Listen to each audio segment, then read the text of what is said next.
Chapter 21, Hagrid's Visit. The next day was an exciting one for both Nick and Harry, even if the former was feeling terribly ill from overexerting his spirit during his previous day's foraging.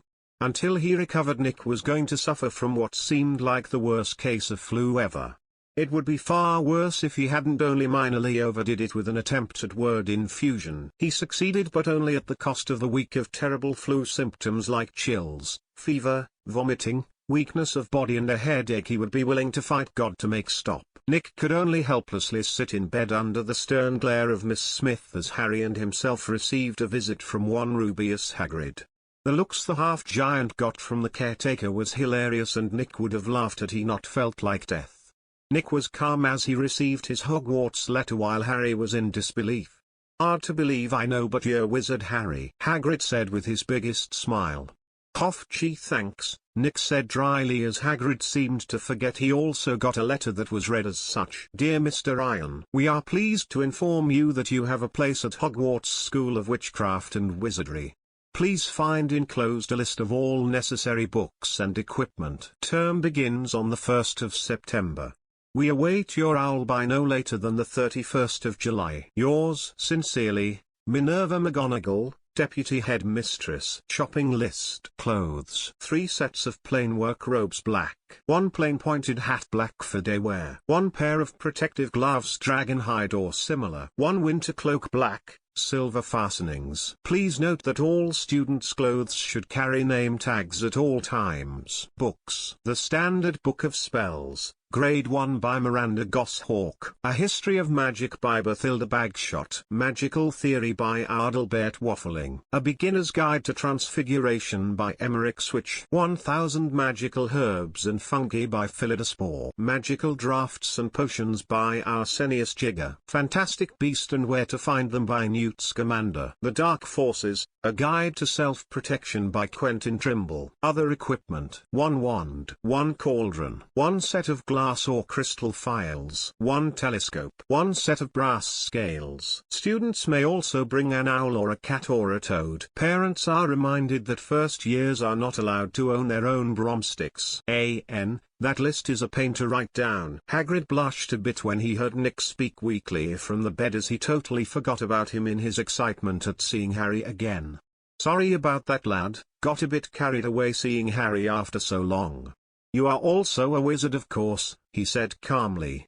Nick chuckled. "It's fine, honestly I'd give you some privacy, but I'm pretty sure I'll die if I move from this spot," he said, pausing a few times to cough. Seems like quite the bug you got there, lad. I'd give ye some pepper up if I had any on me," Hagrid said apologetically. "I'll be right as rain about Harry's birthday, so it's fine. You'll be coming for that, I assume?" Nick asked between coughs. Hagrid nodded. "I'll be taking you boys to Diagon Alley to fill that shopping list and take care of some business," he said honestly. "Nick, why are the names on this shopping list the same as the books we've been reading?" Harry asked suspiciously as he finally read the shopping list. Hagrid looked confused. "Whatcha mean, Harry?" the half-giant asked in confusion, only for his jaw to drop when Harry pulled out the book by Newt Scamander. "This is serious business, lad. Where do you get these books?" Hagrid asked sternly. "I found them by chance. Brought them here," Nick said without technically lying. He did find them in the system shop by chance originally, but he wasn't going to mention that. Harry still looked suspicious, but Hagrid chuckled. "Guessing someone thought to buy their young un supplies early but forgot 'em where you got 'em. Happens every now and again." The half-giant said jovially. "All's well that ends well. Good for you, lad," Hagrid said, patting Nick on the shoulder, making his already horribly sore body hurt even worse. Hagrid chatted with Harry for another hour before leaving, while promising to be back on the latter's birthday. Once they were alone, Harry confronted Nick about the books. "Hagrid doesn't know you that well, but I do, and I know you didn't tell the full truth, so spill it," the boy said seriously. "Well, I suppose I should have expected this to happen. Guess it's time to come a bit clean," Nick thought. Chapter 22, Diagon Alley. I maybe noticed magic quite a while ago." Nick looked away sheepishly and grimaced when he heard Harry groan. "Figures, why didn't you say anything?" Harry asked, sounding slightly hurt. Nick sighed. Do you have any idea how I'd sound if I just said that I knew about magic? He answered Harry with another question. Balmy, Harry said with a sigh. Nick nodded. I did find the books on accident though, he said honestly. So this entire time we've just been studying? The boy glared at the books like they had betrayed him. Nick tried to laugh but had to stop when he got caught in a coughing fit, instead ending that conversation there. Harry didn't really mind Nick keeping magic a secret from him, since he could understand how crazy he would seem if he told him. What did bother Harry, however, was that it still felt like Nick was hiding something, but his intuition told him it had nothing to do with him, and so he ignored it. Soon the day of Harry's birthday came, and much like he had said, Nick recovered and was fine again, even if he looked terrible for the whole week. It was odd to Harry, as literally the day before Nick was looking like death warmed over, and now he was totally fine. He was very tempted to say it was magic, but until he actually knew what he was talking about he'd hold judgment. Harry couldn't help but be a bit jealous of Nick when they were getting dressed, since his friend had the beginnings of a six-pack forming on his stomach. Nick was very lean, but only those with keen eyes would notice the slight hints of muscular definition on his frame thanks to all the forging he has been doing. Hagrid showed up shortly after breakfast in a thick coat made of many animal skins sewn together in a strange way. "Happy birthday, Harry!" the man boomed out with a smile as he was the boys. "Morning, Hagrid," both of them said at the same time before sharing a laugh. "Well, we'd best be off, lots to do, you know. Just follow me for a bit and we'll be set to go," the half-giant said without explaining. Harry and Nick did so, and after an hour of walking found themselves outside a seedy-looking bar with a rusty sign that read "The Leaky Cauldron." Peeled paint and dirty floors greeted the two boys as they entered, with Hagrid leading them. The patrons of this bar looked like homeless people with dirty, torn wizarding robes. Behind the bar, a man with short brown hair and a stern face stood in a dirty apron cleaning a glass with an equally dirty rag. "Morning, Tom, I've got a couple first years to take to the alley," Hagrid said, and the bartender merely nodded and motioned for Hagrid to go on. Harry looked confused at the interaction, but Nick could feel the magic laced throughout the building shift to allow them passage. Probably to keep any muggles who stumble across this place from finding Diagon Alley accidentally. He thought calmly. Behind the pub, Hagrid walked up to what appeared to be a normal brick end and turned to the two boys. "Remember this for the future, 3 up 2 across 3 times from the rubbish bin," he said before demonstrated, causing the wall to fold inwards, revealing Diagon Alley. "Wicked!" Harry exclaimed in awe, causing Hagrid to beam, but Nick remained calm, having expected it. What he didn't expect, however, was that the scene that greeted him was much grander than what was described in the books. A whole throng of people going about their business, with so many shops that Nick couldn't recognize any of them save perhaps 2. Gringotts and Elop's Owl Emporium and Magical Menagerie. Gringotts was a massive white building literally set in the center of a crossroads, with Nocturne Alley to its left and the rest of Diagon Alley to its right. Probably to represent neutrality or some such. Nick noted thoughtfully. The other building was recognized mostly because of the many birds in the windows, as well as the huge hanging sign that had its name on it. Nick got chills from the building, however, as every single owl in the windows had their eyes locked on him. Not in the sort of way that one would stare at food, but rather royalty. "I know it was stated that the birds were tied to magic, but I need to stay away from them because they might oust my magical circuits at this rate," Nick thought nervously. He very much doubted that only the birds in the window had all turned to stare at his direction. Chapter 23, Goblins. This strange phenomenon had apparently been noticed by more than just Nick, as some people stopped to trying and figure out what was going on with the owls. Nick hid on the other side of Hagrid so that if anyone followed the bird's gaze they would only see Harry and the half-giant. "Come along, lads, we gotta make a stop at Gringotts," Hagrid said after allowing the boys to marvel over Diagon Alley for a moment. The man obviously didn't notice the strangeness with the looks he was getting from the people who noticed the bird's actions. He is probably used to it. Nick reasoned easily enough and followed behind the man closely. At the entrance to Gringotts stood a very short humanoid creature at about 2 feet tall. It had long wiry hair and a hooked nose that sat on a wrinkled face that held a large mouth seemingly set in a permanent frown. Two beady black eyes coldly stared down anyone who approached the building, promising pain for any who thought to cause trouble.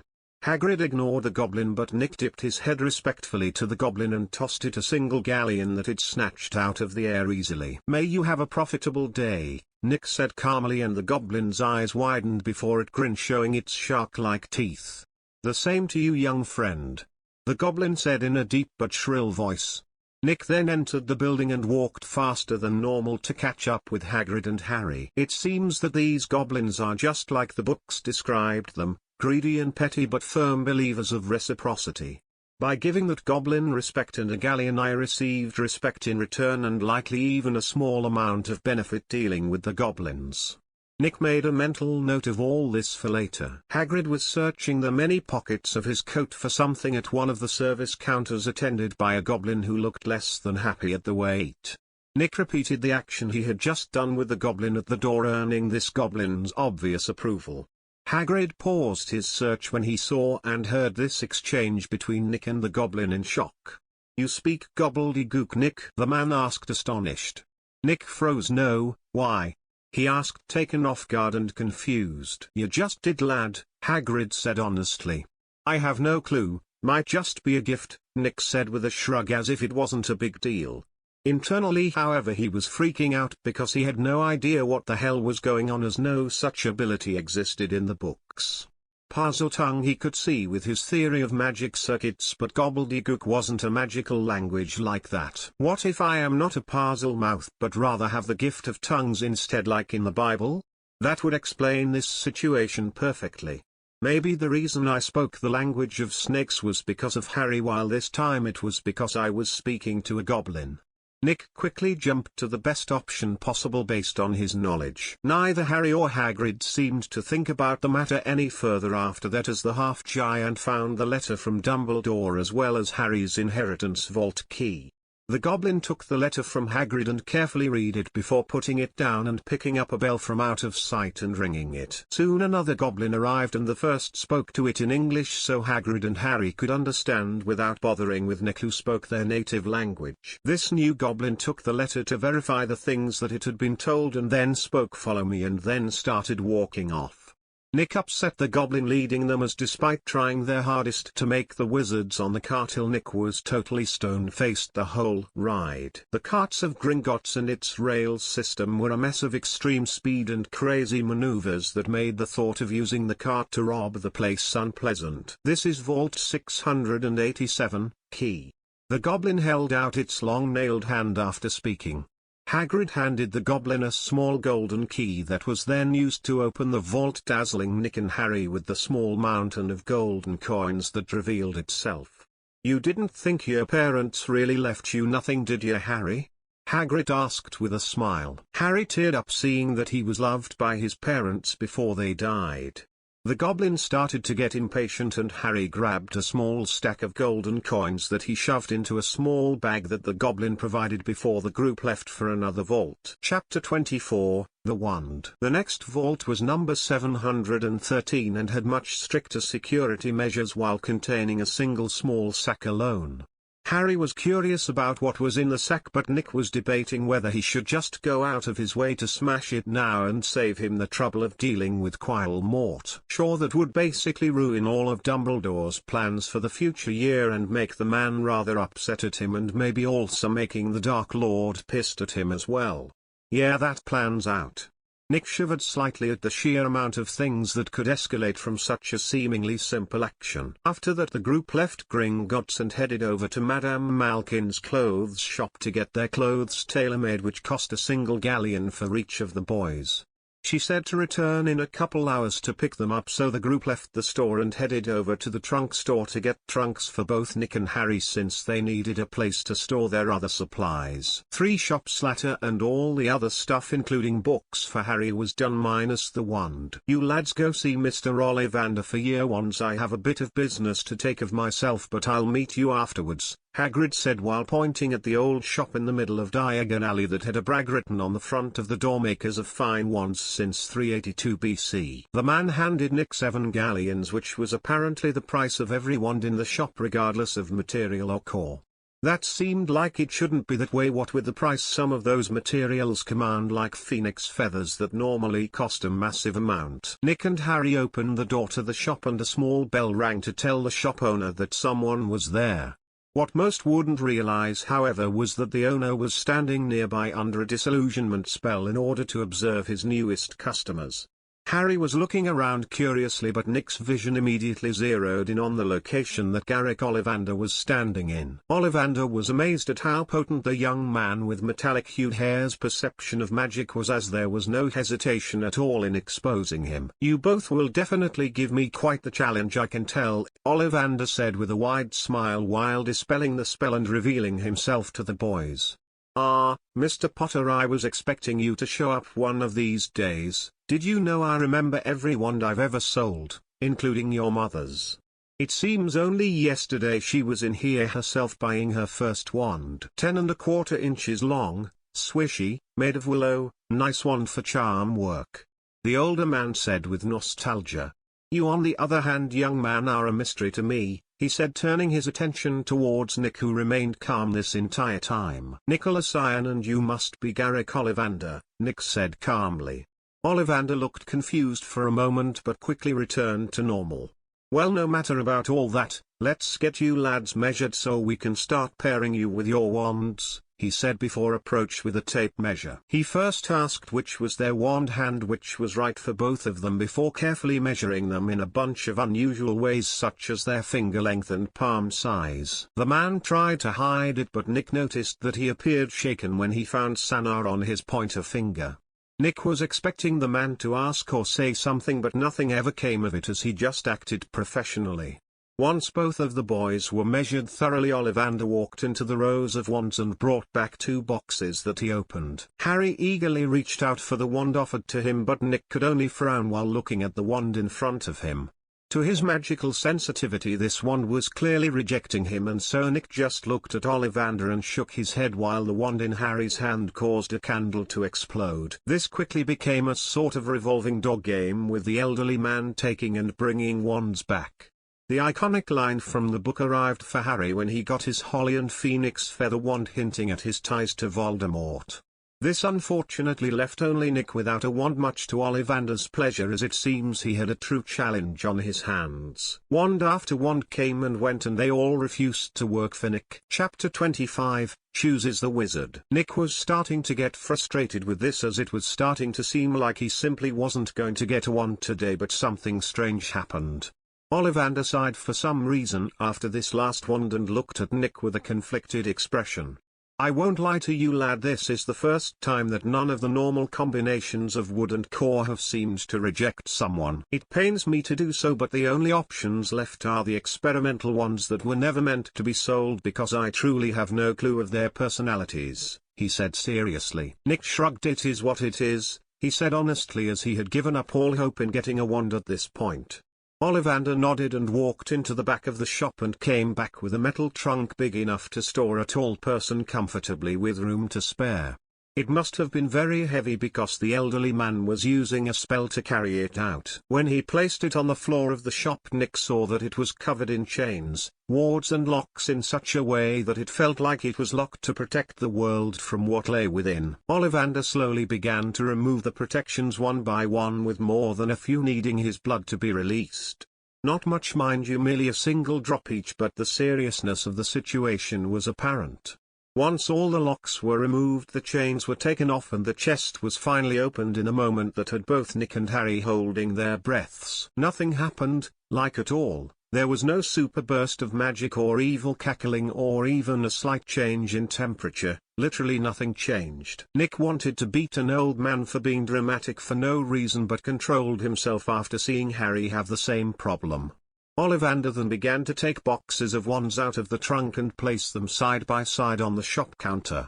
Neither of the two boys interrupted the man and merely waited until he was done. This only took 5 minutes, and finally the last box was placed on the counter and the man began to take off the tops, revealing the wands underneath. It was clear that these were different than anything that had been presented before because their colors and patterns were all different than the normal ones.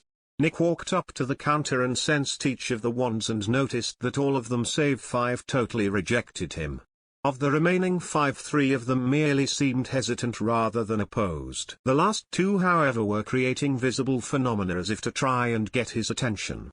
One of them was a strange dark tan and pink swirled wooden wand with a simple handle.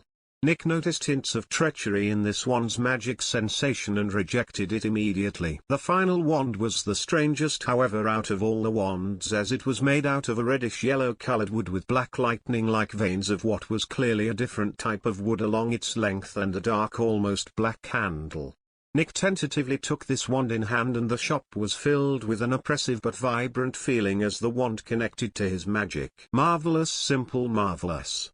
That wand has been in my family for centuries and is the only one of its kind in the entire world. You see, both the wood and core of that wand are unique in that they both came from the only example of their species to ever be found. The wood was found in the tomb of an ancient alchemist along with a runic message that said first man's mistake to date. What that implied is a matter of debate. The core, however, was the only feather taken by the offspring of a phoenix and a thunderbird. Both species are notoriously proud and powerful, and so when a miracle child was born of both, many sought to obtain it. Even in its youth the bird was so powerful that all who approached it died, leaving it unchallenged for its entire life. It was said that before it died the mighty bird bestowed this feather upon my ancestor and then burst into a golden plume of flames and lightning while the sky wept, never to be seen again. I don't know what makes you so different than any who have ever come into this shop, but I look forward to hearing your story. Ollivander finished talking and held out his hand for a handshake. Chapter 26, Happy Birthday Harry. Nick took the wand maker's hand in a daze after hearing the story behind his wand, as it was beyond strange and fantastical. I'll need to check the wand with the system later to try and figure out more about it, he decided worriedly. For the privilege of matching you with your wand today I won't even charge you lads. Ollivander said with a happy smile. Harry and Nick left the shop with totally different thoughts on what had just happened. Harry was excited and happy for Nick, while Nick himself was worried that this might come back to bite him in the backside. In the books, unique tended to mean extremely powerful, and the only unique wand shown was the Elder Wand that was supposedly crafted by death itself. My wand is made by the hybridization of the 2 most powerful birds in the world and a wood with a mysterious background. I'm fucked, aren't I? Nick thought in despair. Truthfully speaking, Nick had hoped to just sort of blend into the background while at Hogwarts, but if his wand was as powerful as he feared, that may well be impossible, and that didn't even include the presence of not 1, not 2 but 3 Master Legilimens. Namely Snape, Dumbledore, and one back of the head residing Voldemort, all of which are likely to take note of Nick for different reasons. Voldemort because he was an extremely talented orphan of mysterious heritage. Sounds familiar, right? Dumbledore for that same reason and because he was near Harry often. Snape ironically because of the other 2 same reasons and maybe to nurture Nick's obvious talent in potions, but that was doubtful. As much as Snape might want to deny it, chemistry and potions were suspiciously similar, and Nick was going for his master's degree in the subject before he died. Those memories may be almost gone at this point, but clearly he had to have some talent in the fields to be so successful, right? Hagrid showed up coincidentally right when they exited the shop with a very large white and black spotted owl in a cage. Happy birthday, Harry, he said happily, and completely seemed to not notice the owl in question trying its hardest to shrink away from Nick and shivering in fear and reverence. Calm yourself. Nick spoke to the bird, and the owl visible relaxed but still maintained a respectfully lowered head. Hagrid finally noticed this odd behavior and frowned in confusion. Not normal, those actions, only seen such a thing when Professor Dumbledore's phoenix, Fox, was around. The man said seriously and started looking around for brilliant red and gold birds. Harry on the other hand realized that it was Nick that the bird was acting like this to, and remembered the story that Ollivander told them. He then explained this to Hagrid, who was stunned and fell into thought. Wizards are connected to their wands in mysterious ways, and I suppose if that story had an ounce of truth you might seem like that mighty bird to our owl friend here. Hagrid said honestly. Suppose in her eyes you may well be royalty. Both thunderbirds and phoenixes are princely creatures after all. Hagrid continued excitedly. Nick just rolled his eyes since he was aware that Hagrid was obsessed with magical creatures. The day ended with a trip to Fortescue's ice cream parlor where Harry got 2 scoops of chocolate ice cream while Nick got 2 scoops of black walnut ice cream. Miss Smith was less than enthused by Harry bringing Hedwig back with him but helplessly allowed it on the condition he cleaned but after her. The bird in question had chilled out considerably after being near Nick for a couple of hours and getting acclimated to his presence. Not to say she wasn't hanging on to his every action, merely just that she didn't look like she might die of fright at all moment. Harry seemed to look disappointed as time went on and Nick seemed to have forgotten to get him a present. This changed when Nick tossed him a small shiny object just before they went to bed with a smirk. "Happy birthday, Harry," Nick said with a chuckle at the surprise on the boy's face as he gazed down at the ring. Nick was quite happy with how the ring turned out despite the suffering he went through because of it. Ring name, Autar. Grade, Rare. Abilities, Auto-sizing, Shield Summoning, Growth, Counterattack. Description: a ring designed to mimic a bird in flight forged in the Celebrimbor style by Nicholas Iron with an advanced technique beyond his means to protect only one person ever, giving the enchantment growth type properties and higher potency. System appraisal: a simple but effective piece of jewelry that has the potential to be great, made by an up-and-coming ringsmith. Chapter 27, A Hard Choice. Nick had gotten the most points out of any forging so far with the creation of that ring at a total of 152 ring points. He was pretty sure that it was only because of the strict limitations he had placed on the ring during its creation. While the growth type ability was amazing, the fact remained that the only person it would ever work for was Harry alone. Even if it became the most powerful thing Nick ever makes, which he doubted, everyone else could only suck it up and look on enviously. Nick had no doubt at all that if he ever managed to make a growth-type ring that wasn't bound to a single person, its rating would be leagues greater than Harry's ring. Still, Nick was happy that Harry liked his gift and pulled out his wand to give it a thorough look with the system before he turned in for the night. What he saw made his eyes bulge out in surprise and alarm the more he read. Wand, Primordial Wood/Celestial Bird Feather. Grade, Mythical. Abilities, Avian Dominion, Unrivaled Transfiguration, Fire Affinity, Lightning Affinity, Water Affinity, Air Affinity, Growth. Mythical ability, Heaven's Wrath, summons a bolt of celestial energy at would-be thieves that damages the soul. Description: a wand that has the potential to rival any other wand made using masterful techniques from the wood of a primordial tree and the tail feather of a celestial bird. This wand only accepts those born of 2 separate things that should never have been fused yet have, and grants its wielder absolute authority over all avian creatures. System appraisal: a powerful wand whose destiny to never be wielded has been broken and will carve history with every stroke it makes. Nick almost choked on his own saliva as he swallowed nervously while looking at the wand in his hand. "Oh yeah, I'm totally fucked," Nick thought in depression. "At least I know why it chose me of all people. I am a soul from a different Earth that has been transmigrated to this one. A fusion of 2 things that never should have. Gotta make the best of it, I suppose." Nick thought with a sigh and gave up on his original plan of anonymity. For the first time in a while Nick dreamt of a certain brown-haired elven ringsmith. "So you finally made something interesting, I see, Autar, hey? Your naming sense is as bad as ever, it seems," the elf said in amusement. "I'm not mocking, mind you, but surely there were greater names than Protector, right? A bit too late to change the name now, of course, but still the principle stands," the elf said in exasperation, but became serious all of a sudden. "I am not here for such petty reasons though. An anomaly has occurred due to the fusion of my crafting inheritance and your soul, causing it to begin to change towards becoming elven. This may bring unknown consequences the further the process goes. I was summoned here this time to ask your opinion of the matter by this strange system thing that is bound to you," the elf said seriously, surprising Nick. Wouldn't having an elven soul be a good thing though, he thought in confusion. "Indeed, my own thoughts mirror your own on the matter. However, the system tells me that if you agree to allow the process to continue, you will cease to be human as your body shifts alongside your soul into that of one of my own people, with all the pros and cons of such a thing. You will mature physically but otherwise remain as you are forever. You may be immortal, but you will be alone as the only one of my race in this world. No other elf in the history of my people have ever been truly alone, and we are raised to accept our agelessness. You have not been. I cannot fault you should you choose to remain human as a result. I wish you had more time to choose, for yours is not an easy one to make, but the system says you only have 3 days until the process becomes unstoppable. I am sorry," the elf said sincerely before the dream ends and Nick wakes up. Chaos was the easiest way to describe Nick's current mindset, and it showed as his wand sparked and popped at his agitation. Accidental magic becomes hard after one has bonded to a wand, as the focus siphons off the excess magic and disperses it harmlessly most of the time. Anyone who has ever truly thought about what immortality actually entails in detail could tell you how Nick was feeling at the moment in a single word: lost. Chapter 28, Eternity Awaits. Nick was out of it for the rest of the day, and it showed as he would just get lost in thought randomly, and it took Harry shaking him to snap him back to reality. Nick couldn't help it as he fell into the trap that was known as philosophy. He was unable to definitively say which was truly a better choice, as both had their own problems. He may regret it forever by choosing either option, with only one of those being with him alive to see the world move on without him. Unless he cut off all contact with the outside world while immortal, there was simply no way to not get noticed eventually.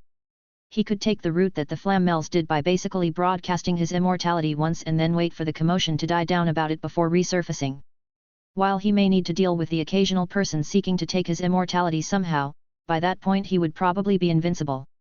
Think about it for a moment: he would never leave his prime and would only grow more skilled and powerful as time went on, because he had all the time in the world to spend learning or experimenting. There was a single thing that was incorrect about what the elf had said, in that there were in fact several sources of immortality in this world. The Flamels had the stone, vampires were a thing that people always seemed to forget about, and then there was the nearly infinite ways just pure magic could be used to achieve the same. Voldemort himself took one such path with his Horcruxes, though it should be stated that he effectively cut off all paths to improvement as a result. Permanent soul damage is magically crippling, and he did it 6 times, removing any hope of recovery. As boring as it sounded, remaining human meant that Nick could live a nice full life, get married, have kids, grandkids, and eventually embrace death like an old friend. He would never need to deal with the boredom that came from doing literally everything. The worst thought he had, however, was that he may eventually become a Dark Lord just because it was some form of entertainment. Maybe he'd raise a super civilization in secret just to openly go to war with them to pass the time. The entire 3 days passed by before he finally was forced to make his choice, and he chose to embrace the change. He knew that even if somewhere far in the future he might turn cruel and evil, not taking the option was simply wasteful, and he admittedly didn't like the thought of growing old.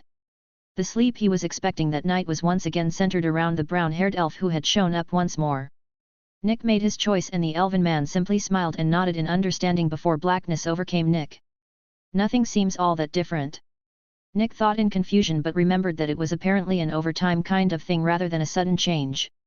How long exactly would it take me to go full elf, he wondered curiously, since this was a totally new thing for him. Surprisingly, he got an answer from the system. Approximately 3 years from this date. That's right before the events of the Goblet of Fire then, I can work with that, he thought calmly. Until then it's business as usual, I guess. He mutters before yawning and getting out of bed to start his day. Nick knew he just needed a few more points in order to buy the enchantment from the system shop. As a result, he was going to craft a few of his best quality rings to gain more points, while also preparing for the nonsense he could expect from Hogwarts. One such ring he crafted out of the gold he got out of a single galleon. This ring was designed to resemble a woven rope and was quite the pain to make for Nick. He ended up having to suck it up and purchase some polishing paste for the ring in order to make it shiny and nice looking. This ring was intended for the caretaker, since magical orphans like he and Harry had 2 options in regards to where they go for the summer holidays. The first was with the family of another student, so long as the student wasn't Muggle-born. The second option was the one Nick planned on taking, which was an apprenticeship under a successful wizard. Surprisingly, very few people chose this option simply because the first put them with their friends. Nick knew that if you apprentice under the right wizard you could learn a lot, such as, for example, Ollivander. Chapter 29, Greed.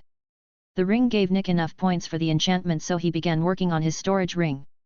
The design he had for this was a bit special, as he took inspiration from the boggats found in this world. To bring this design to fruition, Nick grabbed a little of every single metal he had and forge welded them all together into a hideous sword of failure Damascus. Then he shaped this hard-to-work material into a plain banded ring. He then enchanted it with all his knowledge about mimics and boggats before shoving the purchased enchantment onto it as well. Ring name: Greed. Grade: Rare. Abilities: Autosizing, Formless, Devouring Counterattack, Fear Transformation, Storage, 3 cubic meters. Description: a monstrous creation that was created to be a hellish defender of its owner's belongings stored within. Much like a boggart, the ring doesn't have a set form and is constantly shifting while it waits for whoever is foolish enough to try and steal from it. System appraisal: a complex creation that makes one wonder about the mental state of the up-and-coming ring smith who made it. Nick chuckled at the description the system had of the ring but wasn't surprised at the rating since space manipulation was a fairly high-tier magic. Much like how it was described, the ring was constantly changing shape into unusual designs and colors on his left pointer finger. Much like Nick had assumed, he needed a storage device in order to unlock his inventory as it was now available. He wasted no time at all storing his school supplies and his trunk in the ring, much to Harry's envy. The boy who lived quickly learned not to try and grab the ring, however, when it transformed into Vernon's face and bit his hand. He wasn't very amused at all, but Nick thought it was hysterical to see such a fat face appear and bite someone. He did eventually apologize to Harry once he stopped laughing at him and explained that it was an anti-thievery method involving the thief's fears. Harry admitted that it was a pretty good idea but didn't really care how Nick enchanted the thing since he just chucked it up to another weird thing about Nick. Even after learning about magic, Harry noticed that Nick was an anomaly even in that regard and gave up trying to figure his friend out. Every time he thought he had Nick figured out, an extra layer showed up, like the guy was an endless onion. For his mental well-being, he just chose to acknowledge that Nick was strange and move on with his life. He did have Nick promise to take his trunk in the ring as well when they left for school in a bit less than a month. Nick didn't mind this at all and was going to do it anyways since it would be a pain to carry them otherwise.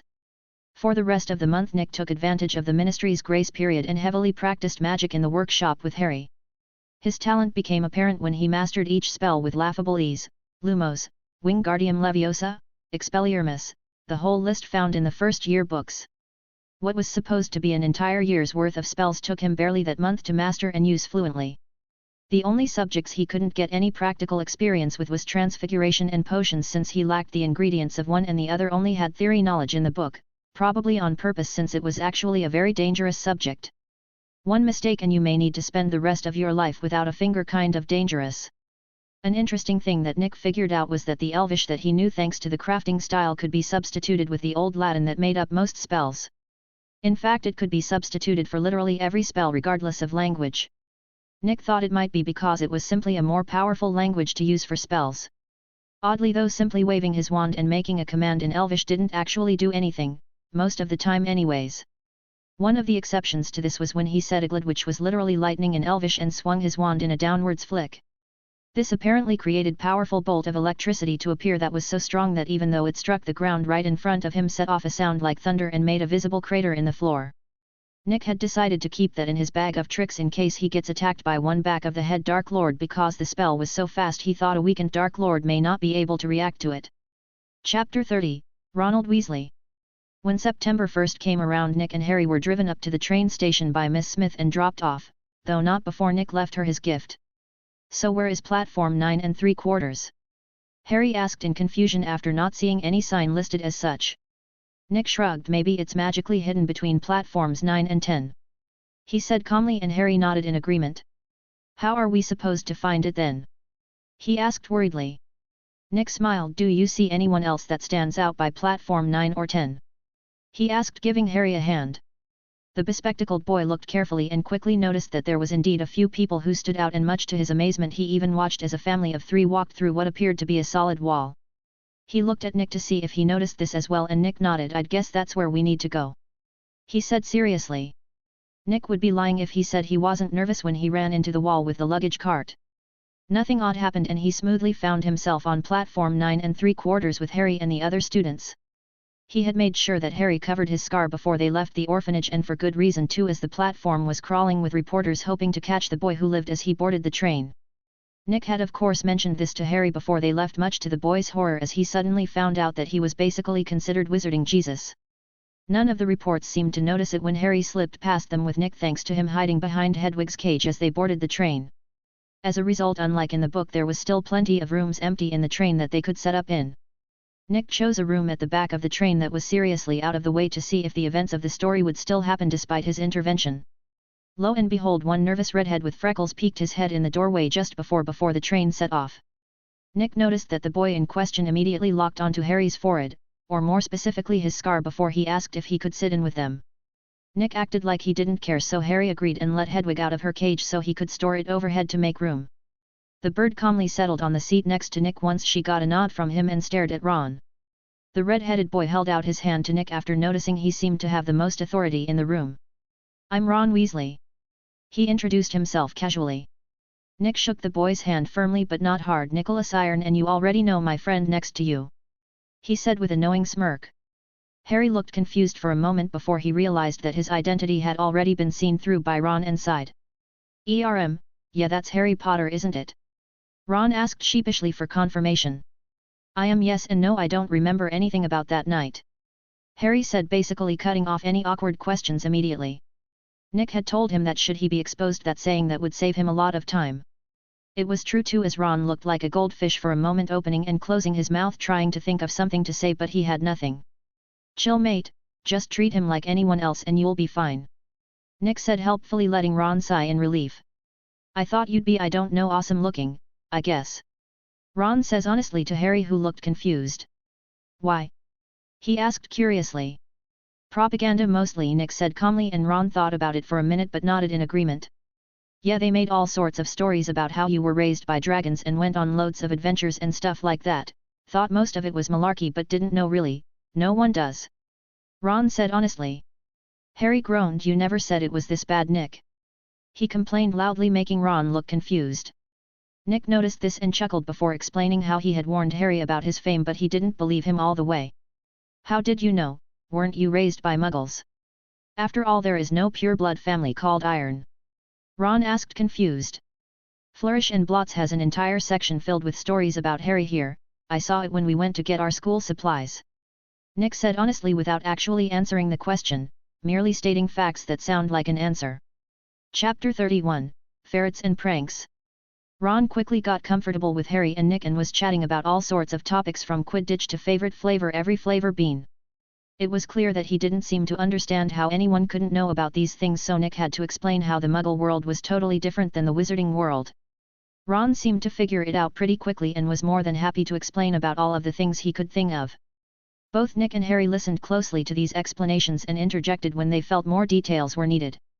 The most interesting thing that Nick found out about was that while there were other magical communities across the globe, very little information was exchanged between them.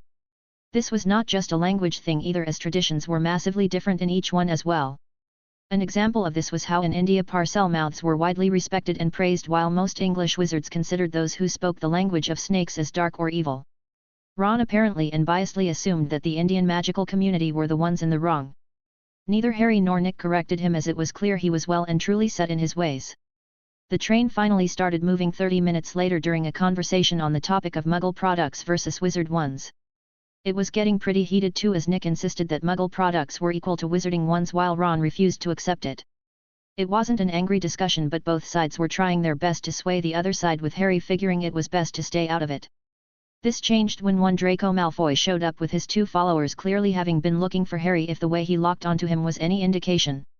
You must be Potter, Draco Malfoy, heir to House Malfoy. This is Crabbe and Goyle and future Slytherin. The pale blonde boy said arrogantly before seeing Ron and scoffing derisively. You would do well picking your company better rather than sitting with blood traitors. He said, and Ron looked about 2 seconds away from throwing hands when Harry spoke up. I'm good, thanks. Malfoy figured out that Harry had rejected him and merely scowled before leaving angrily. Slimy git. Ron cursed angrily after Draco left. Doesn't seem like good company at all, he didn't even greet me. Nick said jokingly, which calmed Ron down a bit. Want to see something interesting? Nick said mischievously with a grin. Ron and Harry looked interested. Watch this. Nick said before getting up and opening the door before leaning out, wand in a hand. Langlock. Langlock. Langlock. 3 green spells flew out of his wand and, as if expertly aimed, struck Draco and his minions in the backs, making them stumble in surprise. Before they could look back to figure out who attacked them, Nick was already back in the room with the door closed. Bloody hell, what was that?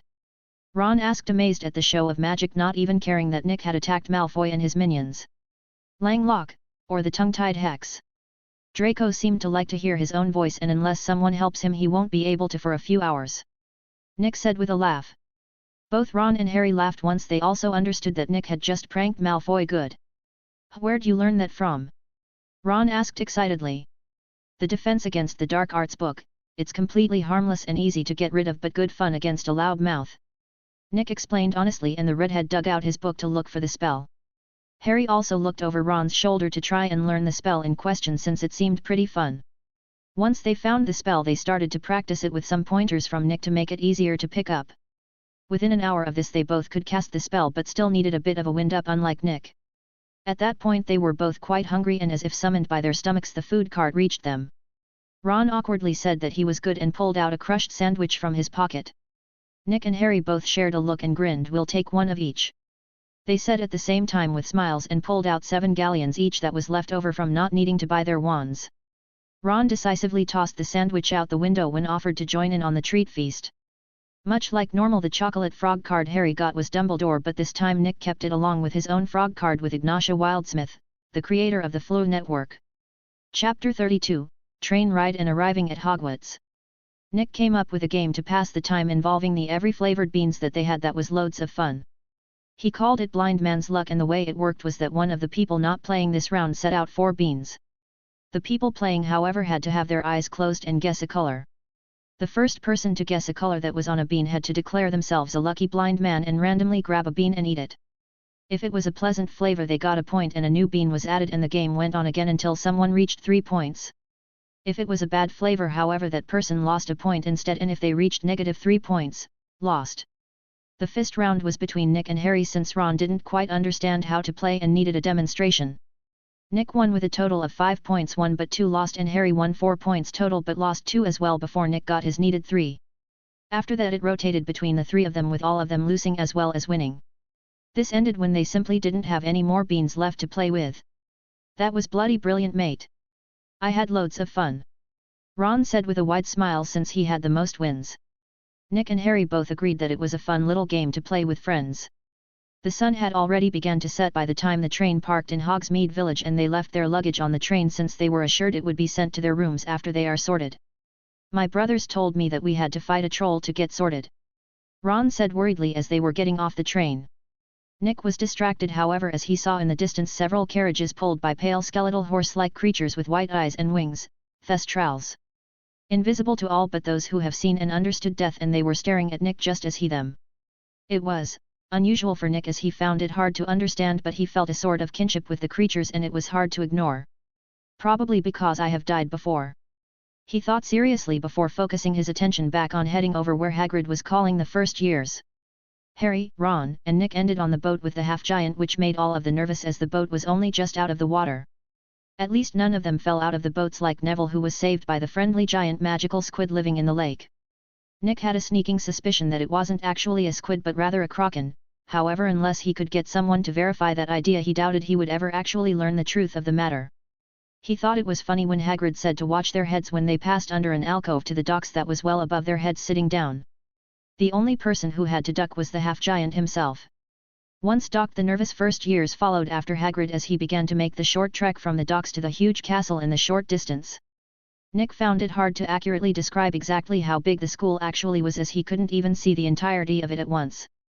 At minimum it was easily 3 times bigger than the Roman Colosseum in size, and that didn't even include the 7 towers that, as the name implies, towered over the rest of the building that was by Muggle standards easily 6 stories tall. "Hogwarts is fucking massive. I wonder what secrets yet remain undiscovered," Nick thought in awe as he shuffled behind Hagrid like the rest of the first years. Soon the man led them to outside the grand hall, where a tall stern-faced older witch with graying brown hair and green eyes stood calmly. "I've brought the first year's Professor McGonagall," Hagrid said calmly, and McGonagall nodded. "I shall take it from here, Hagrid. You may join the others inside," she said calmly, and the big man did precisely that. McGonagall addressed the first years after that, telling them to form nice even lines and to go in and wait for their names to be called to be sorted. She somehow convinced a bunch of 11-year-old children to do exactly what she said and stand in lines like robots as the rest of every year students looked at them eagerly, trying to figure out where they are going to go. Chapter 33, Sorting. Everyone watched as Dumbledore looked over the new years, with his gaze briefly stopping on Harry and Nick before moving on to the rest. "Soon you shall all be sorted into your houses and begin your journey to magical mastery. Those in your house shall be your friends, your family, and your classmates for the next 7 years. I welcome you all to Hogwarts and wish each of you a happy next 7 years." The old man said loudly before stepping down to give McGonagall the floor to speak.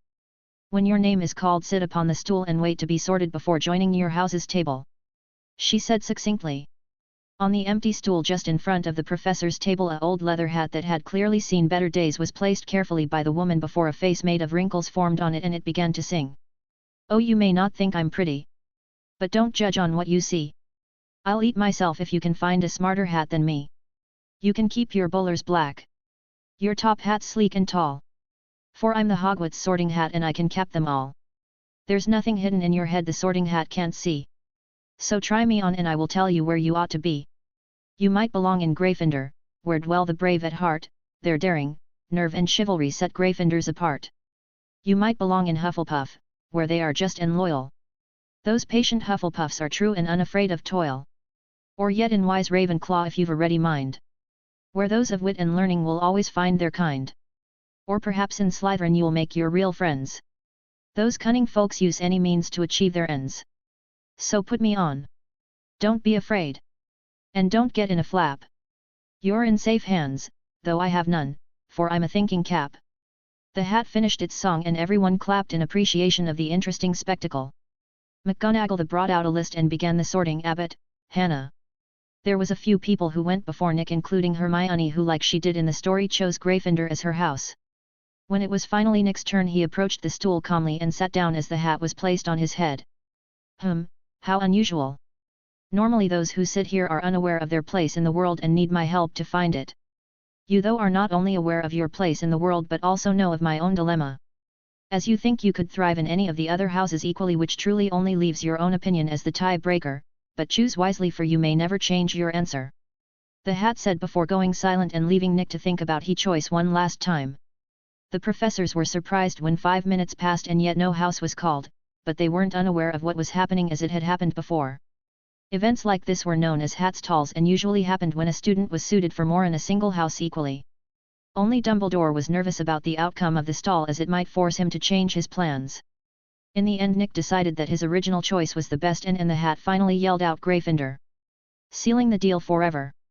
Nick's robes shifted to the gold and red of his new house and he walked over to his house's table under the congratulations of the other students. Nick thought it was funny how the two resident pranksters Fred and George Weasley tried to filch greed as a joke and ended up with Fred having a bite mark on his hand after it shifted into a zombified version of George's face. Neither seemed to take it personally as they could tell it was just a defensive prank on Nick's part. You gotta show us how you got it to do that, mate. George said excitedly and even Fred agreed despite how bothered by what he saw he was. Nick shrugged. You guys know about boggarts? He asked with a smirk. The two older boys think for a moment before figuring out why he asked that. It turns into someone's fear before attacking. They said at the same time excitedly. Nick chuckled at their synergy but nodded in agreement. Yeah, the enchantment works like a boggart when it seems like someone is trying to steal from me. He explained with a knowing smirk. The twins looked sheepish at being called out but could tell Nick wasn't angry at them and came clean about how they noticed his ring changing shape all the time he was getting sorted and were curious. Chapter 34, Slight Change in Food. To be honest, I am more surprised that so few people have noticed it. Nick said honestly. The twins shared a look. Don't take this the wrong way, mate, but it's hard to look at anything other than your face. Fred said seriously, which confused Nick. Why? He asked curiously. It's that wicked scar you got on your forehead and those eyes, mate, they're hard to look away from. George said honestly. I can get the scar, but what's so interesting about my eyes? Nick asked confused. The twins shared another look. We thought you could tell us, mate, they are golden, like a hawk. They said at the same time. Nick frowned when he heard this as he had assumed it might have something to do with his wand and current location. Just like the wizard, its bonded to wands grow alongside their wielders and very rarely this manifests as an external feature. Usually it's a very small change like a slight shift in the tiniest parts of a wizard's eye, like with how Dumbledore has the tiniest bit of phoenix-like eyes. Nick thought that because of how special his wand was and how much pure magical energy was in Hogwarts, his eyes must have made an almost instant flip in color when he arrived. The worst part was that he was certain that this change was permanent too, since it was based on his connection to his wand. Nick could only tell the truth and say he has no idea and try and change the subject by dangling the offer to get similar rings in front of the twins. They noticed his reluctance to talk about his eyes further and willingly took the bait he offered them and promised to hash out the details later. The sorting ceremony was still ongoing, which is why the conversation was cut short, but Nick didn't mind. Much like he expected, Harry also got put in Gryffindor, which created a whole ruckus from the house who were excited to have Wizarding Jesus. Ron also got put in Gryffindor as well, but honestly speaking, Nick wouldn't put it past the hat to pull a fast one and send him to Hufflepuff for his loyalty. Even in the books, Ron never truly abandoned his friends despite falling out with them a few times, which proved his loyalty. Once the sorting was done, Dumbledore took to the podium again and began to speak. I have a few start of term notices I wish to announce. Please note that the forest is strictly forbidden to all students. Also, our caretaker Mr. Filch has asked me to remind you that the third floor corridor on the right side is out of bounds to everyone who does not want to die the most painful death. With all of that said, I have said enough and will leave you to your meal with 4 words. Nitwit. Blubber. Oddment. Tweak. He said, and food appeared on the tables in copious amounts. Nick curiously grabbed the cup near him and took a sip of the orange-colored juice in it but grimaced. Pure pumpkin juice tastes a bit weird, should add some vanilla, honey, and cinnamon to it. He muttered, and much to his surprise the liquid vanished for a moment before returning with a slightly darker color. Tasting it again, he found the liquid to now taste like pumpkin pie in a cup, which was totally fine by him. Thanks. He muttered to what he assumed was the house elves eavesdropping on the students to fix any complaints they had. The food was fantastic and varied but mostly English in origin, which bothered Nick a bit as he kinda wanted some tacos.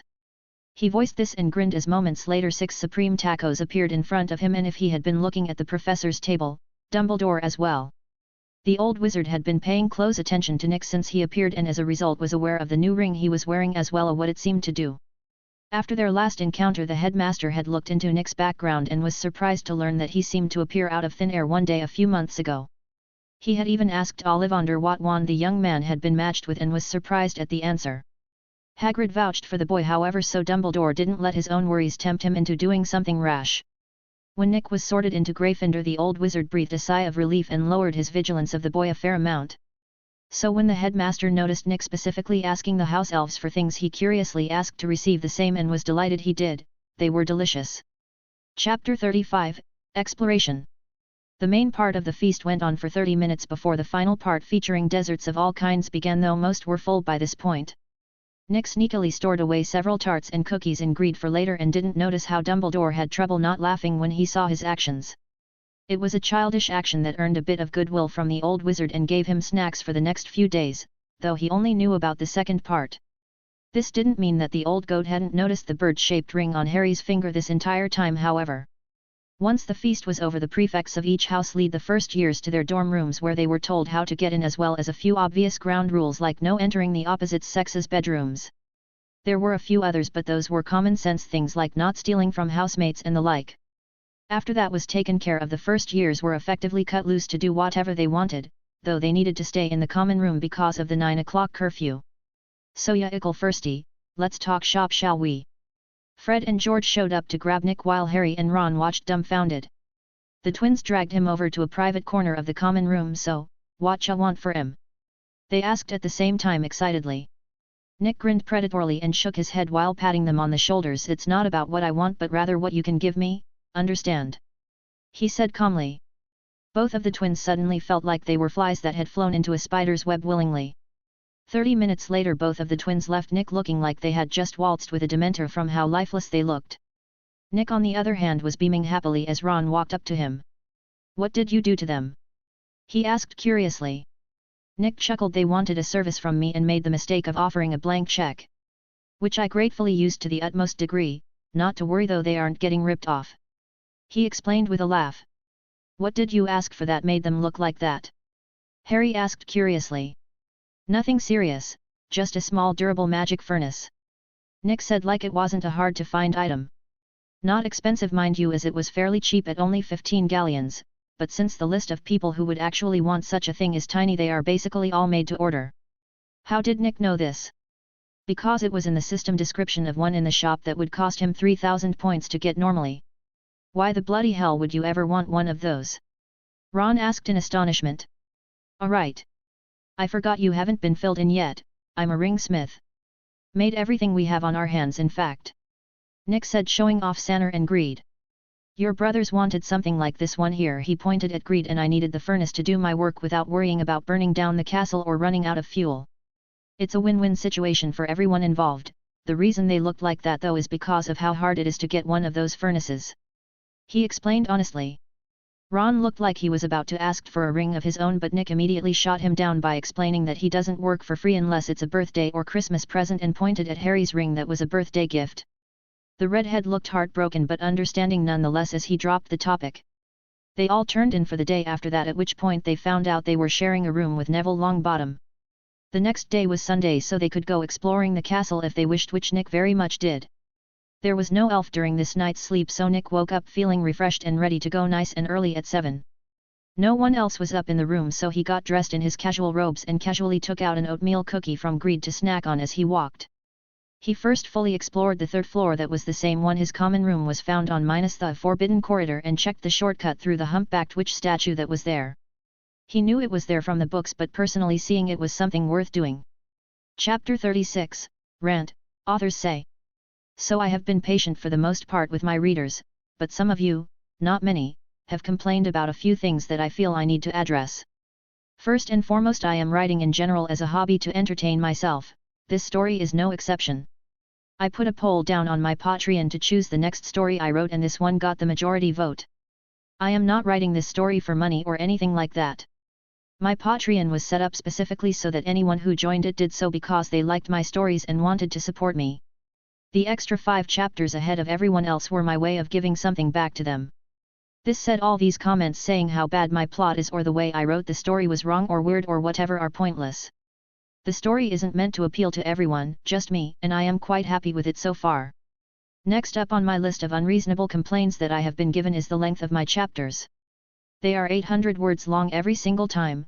They aren't short at all, they aren't getting shorter, and they don't need to be bigger since I post new stuff almost every day. After that is all the people complaining about the plot of the story and how it feels summarized or like it's skipping in places. It seems that way because it is in fact like that in some parts, and for good reason too. Reading about someone's boring everyday life where nothing interesting happens is just that, boring. I don't like writing it, and I certainly don't like reading it, and so I move time forward to a point that is actually worth noting. Next up is the complaints I have been getting about the way I write characters or simply haven't wrote characters. When I started this story, I boiled down the characters to their base elements. Harry was an insecure boy who was desperate to fit in, while Dumbledore was a manipulative, paranoid old man with good intentions. In a nutshell, this fit the characters to a T, since J.K. herself wrote them like this in her stories. All I did was adapt the characters to the situation of my own story and run with it. In regards to all the comments I have been getting about cliches or tropes, I feel the need to express that the story has barely even begun yet, and so I have to get all the annoying background details set up before it can really get to the exciting stuff. You know, things that seem pointless now but become important later, that background stuff? That's where those come from when I am writing the chapters. All of this said, I am not just venting my issues here at everyone. I truly do appreciate that others read my stories and enjoy them, and I even enjoy when people ask reasonable questions like, does his avian dominion apply to Thestrals or Velas? Things like that. It makes me happy to see people engaging with the story and trying to figure out what I am setting up for the future and what is actually just fluff. For everyone who isn't part of the groups this is targeted at, I apologize that you were subjected to this post and ask for your understanding. Chapter 37, Exploration, 2. Nick found the charms classroom as well as a few other nifty little things, like how there was a spot hidden behind a painting of a puppy in one of the unused classroom that you needed to move the ball in the painting to access. It was a small spot, but Nick figured it could be a good place to hide things he couldn't keep on him. The 4th floor was even more boring, as all he found was the history of magic classroom and the hospital wing without even a single secret passage that he could find despite trying for an hour, much to the amusement of the living portraits. The 5th floor was a bit more interesting, as Nick found the music room, the art room, the prefect's bathroom and the Muggle studies classroom. There were a few portraits, of course, since the things were almost everywhere in the castle. The greatest find, however, was the secret room he discovered by talking to the oldest of said portraits. It was accessed by twisting a certain torch to the right 90 degrees before pushing it up. This made the wall next to it fold inward to reveal the hidden room that was a right mess with webs and broken furniture everywhere. Otherwise, Nick thought it would be a perfect spot to do forbidden things if he felt the need. The 6th floor was the one that confused Nick to a degree, as it was totally normal other than the secret passageway to Filch's storeroom where he keeps all the things he confiscates. Nick was pretty sure this was how the twins stole the Marauders map from the grumpy old squib. He moved on to the 7th floor that he knew without a doubt had something exciting. He found the divination classroom, a secret passage back to the 3rd floor, and of course the room of requirement. When he reached the room, Nick immediately knew what he wanted from it without any issue. He paced back and forth in front of the tapestry of Barnabas, repeating the sentence, "I want all the lost money," in his head 3 times, causing a simple door to manifest on the blank wall next to the tapestry. Opening the door, Nick was surprised to see that there actually wasn't a lot of money in the room, merely a small pile about a foot tall. He asked the room to separate the coins by type, which was, he learned that most of them were bronze nuts with silver sickles coming in second and golden galleons in last. In fact there was only 62 galleons in the entire pile. He took everything of course since money was money, but he was hoping for more. It only dawned on him after collecting all the money into greed that the house elves probably collect most of the lost money and turn it into Dumbledore, so what he just got was probably only what they missed for whatever reason. He then left the room, causing the door to vanish as if it was never there to begin with, and started to pace again. This time however he wanted all the lost magical metal objects, and boy did the room deliver big. Inside the room was a small mountain's worth of metal objects that were all made of magical metal. Most of it was everyday stuff like dragon steel that was literally just steel made with dragon flames. Magical, yes, useful, not really. He did get some of the good stuff though, like mithril, orichalcum, goblin silver, and even the extremely rare star metal. The good stuff was in the heavy minority, so it all just barely fit in greed without touching anything else in it, which told him it was time to go. Just the metals in his ring were worth a small fortune as is, and was way more valuable than the actual money he had collected. Since there was nothing really interesting on the 7th floor beyond what he had found, he left. The shortcut to the 3rd floor made reaching the 2nd floor a breeze for Nick, and he began to search the area thoroughly. He found the defense against the dark arts classroom as well as the headmaster's office and Moaning Myrtle's bathroom. As far as secret passages went though, this place was loaded with them, as there was a passage leading to literally every floor of the castle, multiple sometimes even. Nick was tempted to go and break into the Chamber of Secrets, but logic won out and he decided against it. The 1st floor had the arithmancy classroom, the ancient runes classroom, the library, and the dungeon's entrance. There were a few hidden paths here, but most of the secrets were fairly well known and used to get around easier for students. Chapter 38, Meeting New People. Nick met other first years at around this time that were also exploring the castle, like Terry Boot, both of the Paddle twins Padma and Parvati, who had somehow got put in separate houses, and even Daphne Greengrass. The last of which tried to ignore his existence as she passed him in the hallway, but Nick wouldn't be himself if he didn't try and get her attention. "Your hair looks nice. What soap do you use?" he asked while acting innocent. The cold brunette almost tripped from the shock that came from someone in Gryffindor talking to her who was in Slytherin. She was stuck between a rock and a hard place, as she was both a pure-blood heiress from one of the Sacred 28 and a member of Slytherin House. The real problem came in the form of her own personal beliefs that said there was nothing wrong with talking to a Muggle-born like Nick, since blood superiority was nonsense. Her best friend was a half-blooded witch after all, and was just as talented as most other purebloods she had met. Horsedale, nettle, and lavender oil. She mumbled awkwardly before rushing away in embarrassment. Nick grinned widely at the interaction, taking it as a personal victory while also mentally taking note of the girl's answer, since she really did have some nice-looking hair. Smooth and silky dark brown with a nice reflectiveness to it. An odd thing to notice perhaps, but Nick was a ringsmith, which required an extreme level of attention to detail. The Paddle twins were far more interested in the school itself than their surrounds, so he left them be. Terry Boot however was an oddball who actually sought Nick out once he saw him excitedly. "That's a cool ring you've got there, mate. What's it do?" the brown-haired boy asked while looking at Greed curiously. Nick was a bit surprised that the boy had noticed the ring, as he was the only student besides the twins who seemed to. "It's a storage ring that turns into what someone is most afraid of and attacks them if they try to steal it," Nick explained honestly, since there was no reason to hide it since it would be exposed eventually anyways. Terry smiled happily. "Cool. My da's an enchanter, so I was raised amongst enchanted items my whole life, and I've never seen one like that ring," he explained eagerly. "Terry Boot, by the way." He held out his hand with a grin. Nick shook the offered hand with a grin of his own Nicholas iron. "I got the ring over the summer and it's one of my favorite enchantments so far," he said proudly. Clearly the person who made it took inspiration from Boggarts when they did. "Wouldn't doubt if it was goblin-made, honestly, vicious little buggers that they are," Terry said while admiring the ever-shifting ring. Nick chuckled awkwardly at this, since he was the one who made it. "Ah. I almost forgot to catch up with Anthony, sorry to leave like this, Nick," Terry said suddenly as he remembered what he was doing before he saw Nick and left quickly, heading towards the direction of the library. "He seems interesting enough," Nick thought with a chuckle before he started to walk again.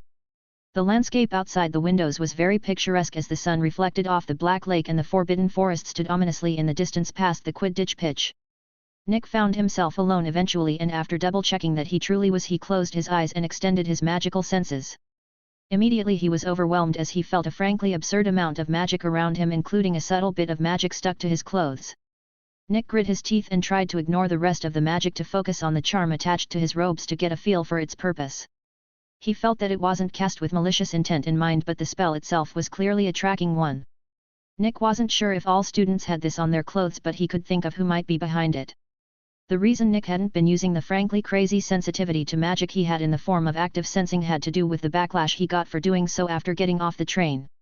The sheer amount of ambient magic around him caused his nose to start to bleed when he went to scan his surroundings, as he was used to doing at the orphanage. He could tell that it would take a while for his senses to adapt to this sudden spike in magic, and even this current use of them had his nose dripping red. Chapter 39, McGonagall and Snape. Nick stopped forcing the issue and held the wall for a moment as a wave of vertigo hit him. Once the world stopped spinning, he tentatively released the wall and felt his lip, where he found a small amount of blood. "Nen. Water," he said calmly in Elvish while pushing his wand forward, causing a small orb of pure water to appear in the air. With a careful movement of his wand, Nick moved the orb of water to his face, where he rinsed off the blood the best he could without a mirror. After he was done, Nick sent the water out a nearby window and left the area to continue his exploration of the castle. He found the Transfiguration classroom, and surprisingly enough Professor McGonagall herself within it, enjoying a morning cup of tea. "Something I can help you with, Mr. Iron?" she asked, seeing him outside the classroom door. "Not at the moment, Professor.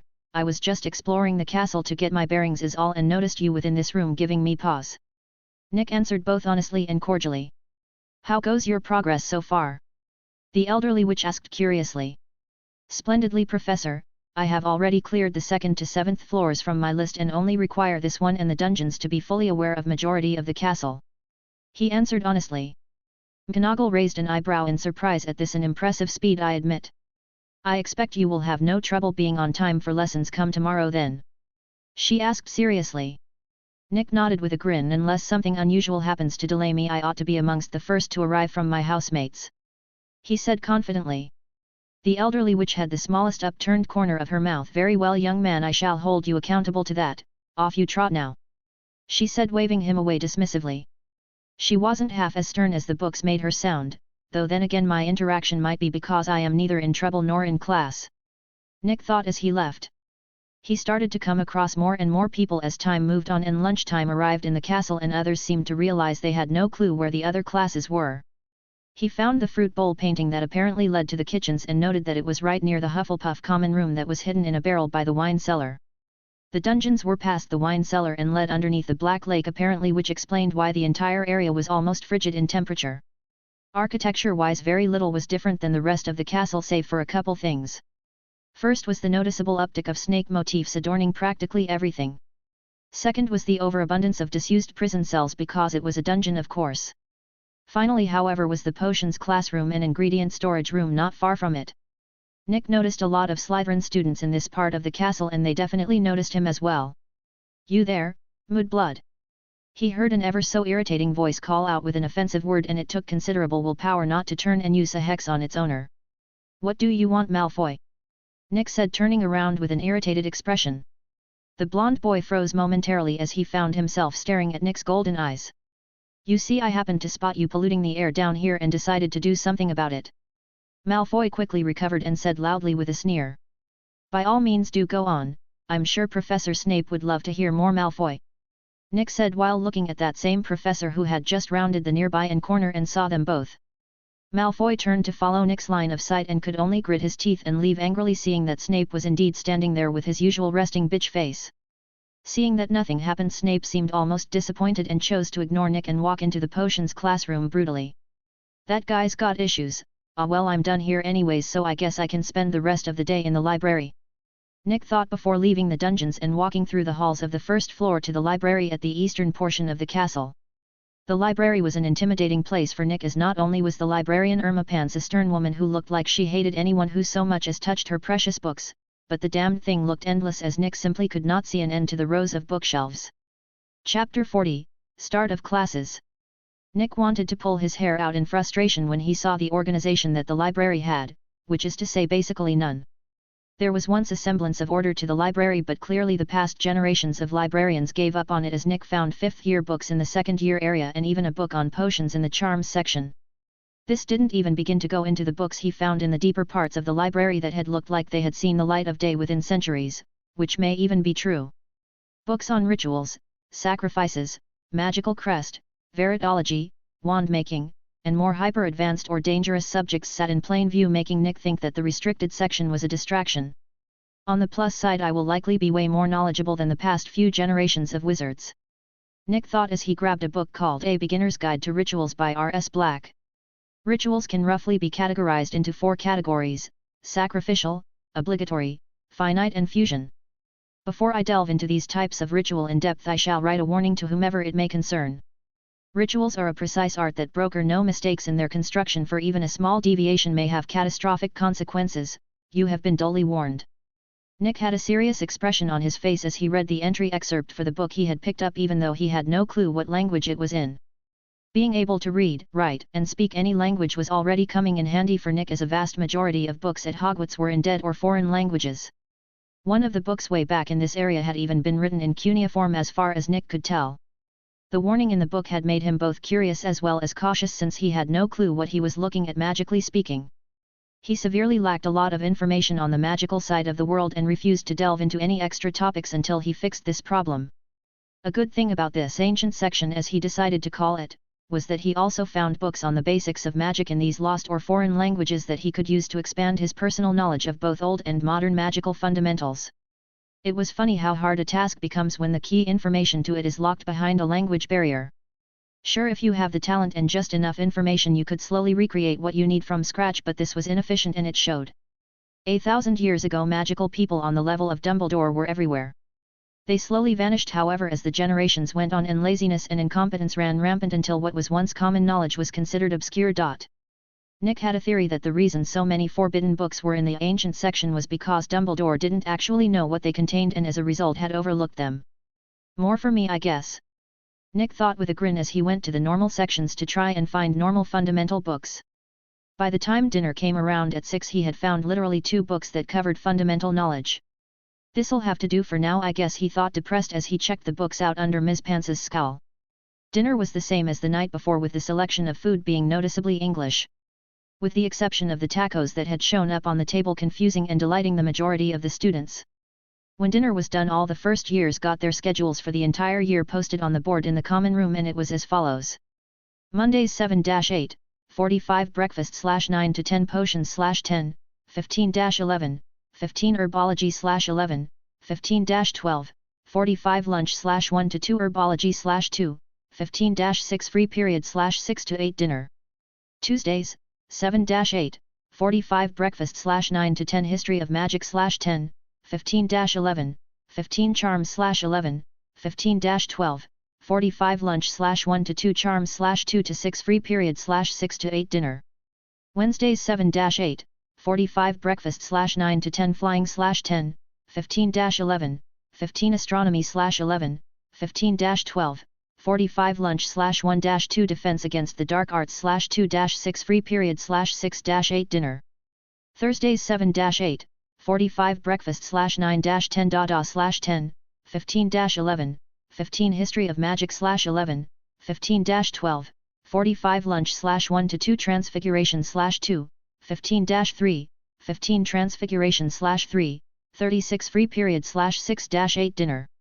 Fridays 7-8, 45 breakfast/9-10 astronomy/10, 15-11, 15 charms/11, 15-12, 45 lunch/1-2 potions/2, 15-3, 30 potions/3, 36 free period/6 to 8 dinner.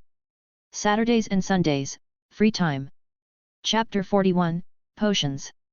Nick didn't mind the schedule as it was perfectly reasonable and even gave them plenty of free time. Most of the other first years in Gryffindor bellyached about having potions with Slytherin first thing on their first day. You know, if you just focus on your potions you should be fine, right? Nick said loudly so everyone could hear him. Everyone says Snape hates us Gryffindors though. Seamus Finnegan said, upset. Maybe he does, but if we don't give him a reason he can't exactly take off points, can he? Nick suggested, and everyone looked thoughtful for a moment before nodding in agreement. That said, you might want to look out, Harry. He's likely to pick on you a bit tomorrow unreasonably because you are famous. Nick said warningly. Harry looked aggrieved at being singled out, but he nodded in understanding anyways. I wonder how pissed the big bad bat is going to be when Harry answers those questions of his. Nick thought with a snicker as he suggested a study group to prepare for tomorrow, and most of his housemates agreed. Nick of course made it fun since normal studying wouldn't work on Gryffindors and played a game of 20 questions involving the potion's book knowledge. A certain bushy-haired girl almost ruined the game however by trying to answer every question until Nick put a stop to that by implementing a 3-question spacing rule. It didn't stop the girl from perfectly answering every 4th question after that, but at least everyone else got a chance. It also kept her from getting the others as resentful at her for being an insufferable know-it-all. Honestly speaking, she may have preferred Ravenclaw with how she thinks. Nick thought while asking another tricky question involving aconite. Only Hermione seemed to realize that the only person who seemed to know all the answers to the questions was the person answering them, Nick. She found him unusual as unlike her he seemed quite popular with their peers even though he was clearly just as knowledgeable as her. She simply couldn't understand how, no matter how much she watched his interactions with others. If she actually asked Nick however he would laugh and tell her that people aren't logical creatures who only want facts and that the moment she stops treating them like that she'll be fine. The night ended without that conversation of course as Hermione was rather stubborn about learning by herself. Still, unlike in the story, the majority of first-year Gryffindor at least had a decent grasp on potions theory and ingredients now. Nick didn't doubt that Snape will likely look through their memories to figure out why and find Nick at the center of it. It's pointless if he does though since Sanner makes gentle legilimency impossible and unless he wants to get reported to the Ministry by a whole lot of witnesses hard legilimency is also off the table. Nick thought smugly. Breakfast consisted of thick pancakes, sausage, and eggs with gravy for Nick to prepare him for the day while his classmates grew nervous of Snape's impending class. Nick made sure to arrive at the potions classroom before any of his Gryffindor housemates because he didn't doubt that McGonagall might actually hold him to his words. Angering a witch who could turn you into a literal doormat just seemed like a bad idea to Nick after all. More and more people started to pour into the room and divide themselves based on house, which irritated Nick a bit, so he decided to spice things up a bit and sit next to Daphne Greengrass mischievously. The girl in question looked incredulous while her best friend Tracy Davis merely raised an eyebrow at him with an intrigued expression. "Isn't this much more interesting?" Nick asked with a cheeky grin. "What about the others?" Tracy asked curiously. "Screw 'em, only those I decide are important can suggest how I live my life," Nick said firmly. Both the girls were surprised to hear this answer but both smiled and nodded in agreement. "Nicholas Iron and I look forward to working alongside you both," Nick said humbly. Tracy Davis, "Likewise," Tracy said, and Daphne said quietly, "Daphne Greengrass, likewise." And so Nick had firmly made acquaintances with the pair of Slytherin girls. Harry, Ron, and Hermione ended up working together like in canon as a result, though Ron looked unbelievably conflicted when he saw Nick chatting with the 2 Slytherin girls peacefully. Soon enough the time for class came and Snape walked in with his black robes dragged behind him with a menacing look. He took roll call but paused at Harry's name. "Ah, yes," he said softly. "Harry Potter. Our new celebrity." Malfoy and his minions snickered. Chapter 42, Potions, 2. "You are here to learn the subtle science and exact art of potion making," he began, but even speaking barely louder than a whisper everyone heard him clearly. "As there is little foolish wand waving here, many of you will hardly believe this is magic. I don't expect you will really understand the beauty of the softly simmering cauldron with its shimmering fumes, the delicate power of liquids that creep through human veins, bewitching the mind, ensnaring the senses. I can teach you how to bottle fame, brew glory, even stopper death if you aren't as big a bunch of dunderheads as I usually have to teach." Everyone was silent, enraptured by his speech. "Potter," he said suddenly, calling out, "Harry, what would I get if I added powdered root of asphodel to an infusion of wormwood?" he asked seriously. "Draught of living death, sir," Harry said respectfully and honestly. Snape was caught off guard that Harry knew the answer but quickly recovered. "Where would you look if I asked you to find me a bezoar?" he asked calmly. "In a goat, sir," Harry answered, again catching the man off guard. "Final question, Potter, between monk's hood and wolfsbane?" he asked, much less confrontational now. "They are the same thing, Professor, aconite," Harry said still respectfully. Snape grunted slightly before glaring at the rest of the class. "Well, why aren't you writing that down?" he asked angrily, but Nick noticed the man shooting him a glance before flinching away when Sanner ripped up his legilimency threads. Nick didn't antagonize the professor but focused on copying the potion recipe for a cure for boils that was on the nearby board. Nick noticed that the recipe was different than the one in the book and guessed that Snape had modified it to be better than the original. Snape noticed what Nick was doing but didn't say anything about it, since if he could recognize the value of the information he might actually deserve to be in the class. On the board is the recipe to the cure for boils, I expect a finished product to be turned in at the end of class. Snape said, and all the students minus Nick got up to collect the ingredients for the potion. Snape smirked ever so slightly when he saw what Nick was doing instead, preparing his work area thoroughly. Snape would need to be blind not to see the clear signs of talent for the craft in Nick, and so chose to ignore him entirely. The two girls partnered with Nick brought back a full set of perfect ingredients, which didn't surprise him at all. Nick knew the Greengrass family owned most of the potion ingredient farms in the British Isles after all, and so Daphne as the heir should be very familiar with what is good quality. Nick got the potion started by filling the cauldron about halfway with water while the girls began to prepare the first ingredient, 6 snake fangs. Once the fangs were powdered, Nick checked the quality and had them grind them again since they were too coarse. Once the fangs were finely ground, he added 4 measures of the powder to the bubbling water and heated the mixture to 250 degrees for 10 seconds. He then waved his wand over the cauldron to stabilize the mixture before sitting down to wait 30 minutes. "How are you so good at this, aren't you a Muggleborn?" Tracy asked quietly since they needed to wait. Nick chuckled. "Purebloods don't have a monopoly on talent and hard work, sadly the second of those seems particularly lacking," he said honestly. Both of the girls were astonished at Nick's answer, as he had basically shot down the idea of blood superiority openly, and the worst part was that he simply wasn't wrong. Both pureblood and Muggleborn wizards were easily noticed to have equal amounts of talent.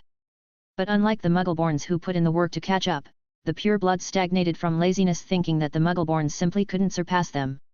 Anyone with eyes could see this, and as a member of the Grey faction of the Wizengamot, the Greengrass family knew this as well. "Stick with me and I'll show you what happens when talent and hard work joining together in a Muggleborn can do," Nick said confidently. The two girls couldn't help but being curious what Nick would accomplish in the future if he was as talented as he implied. Charisma is a funny thing that could draw others to someone or damn them to a hellish existence if one didn't have it, and oh did Nick have it in spades. He spoke and you just couldn't help yourself from listening, completely unaware that you were now caught in his own gravity. Chapter 43, New Friends. The group chatted about themselves quietly as they waited for the first step of the potion to finish. Nick explained about his amnesia and how he didn't actually care if he actually was a Muggleborn or not, which is why he had chosen not to take the Gringotts test. "You aren't even a little curious, for all you know you could be the long-lost descendant of Merlin or something," Tracy said, not understanding his thinking. Nick shrugged. "It's simply no fun to just have everything given to you because of your bloodline. I'd rather earn it all with my own effort and become the next Merlin instead," he said proudly. "Oh? Rather lofty goal you have there, don't you think?" Daphne asked, having become more comfortable around him. "Not at all, the way I see it I have the rest of my life to reach that point, so I have plenty of time, assuming I don't get done it early of course," Nick said with a confident smile. They chatted a bit more about themselves, and Nick learned about the blood malediction that had been cast on the Greengrass family 400 years ago that they have been searching for a cure of this whole time. This reminded Nick of the ancient section of the library that may in fact contain books on that exact topic if he were to look hard enough. He very much doubted that a spell used 400 years ago wouldn't be found within the 1,000-year-old library. If anything, the spell might have been found in the library by the person who used it. "If it comes down to it, I could just make her a ring that cleanses evil magic from the body. Hopefully I'll be able to reach the skill needed to do so by Christmas," Nick thought while still holding the conversation. Tracy turned out to be in the pitiful position of her family being sworn to serve Daphne's, and as a result they had grown up together and were best friends. She wasn't angry at this situation since it honestly made little difference to her since she was friends with Daphne. The conversation needed to be cut short, however, when Nick noticed a subtle change in the coloration of the potion and moved on to the next step of brewing it, adding 4 horned slugs. He stirred the potion once hard to get the mixture nice and even before removing the cauldron from the fire and adding the porcupine quills to the cauldron with a gap of 2 seconds between each. He then stirred the now dark blue mixture counterclockwise 5 times, with each lightening the color slightly until the final potion was plain blue. He waved his wand over the potion to seal in the remnant magic, causing pink smoke to rise from the cauldron, signifying a successfully brewed potion. Snape also noticed this since he had been keeping an eye on Nick after he showed promise. The 2 Slytherin girls were nervous seeing Snape walk over to their table, but were left with gaping mouths when he smelled the smoke and a ghost of a smile appeared on his face.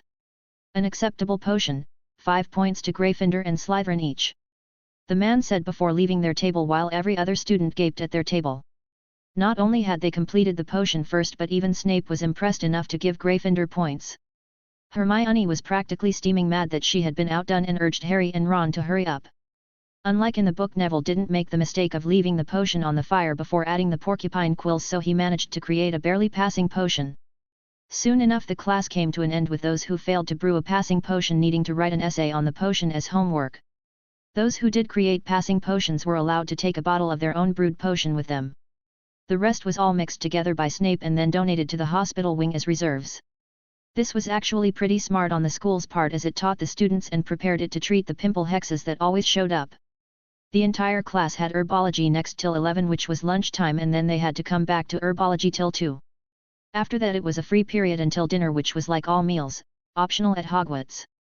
Nick no sooner left the potions classroom with Daphne and Tracy than Ron showed up with Harry and, weirdly enough, Hermione, who definitely didn't belong in the group yet. "How can you sit with these bloody snakes?" Ron asked angrily. Chapter 44, Difference in Worldview. "Now that's quite the rude thing to say, Ron. There's nothing slimy about these two girls," Nick said calmly, which tipped Harry off that something was wrong. Nick was a joking and grinning individual most of the time, and he only spoke calmly when he was angered. It was terrifying to Harry, as he understood getting loud and unreasonable when angry, but going calm instead sent chills down his spine. "You know what I mean. No one in Slytherin is a good person," Ron said, turning as red as his hair, while Tracy and Daphne shifted uncomfortably behind Nick. "That is simply not true, and I can prove it. Merlin himself was part of Slytherin, as well as many other famous wizards. What you are talking about is personal bias, not fact," Nick said calmly before leaving the redhead stuck in place as he tried to find a way to argue with what Nick said. Harry decisively sided with Nick on this particular argument and introduced himself to Daphne and Tracy. Hermione simply left without any input at all once she figured out that it was a pointless spat.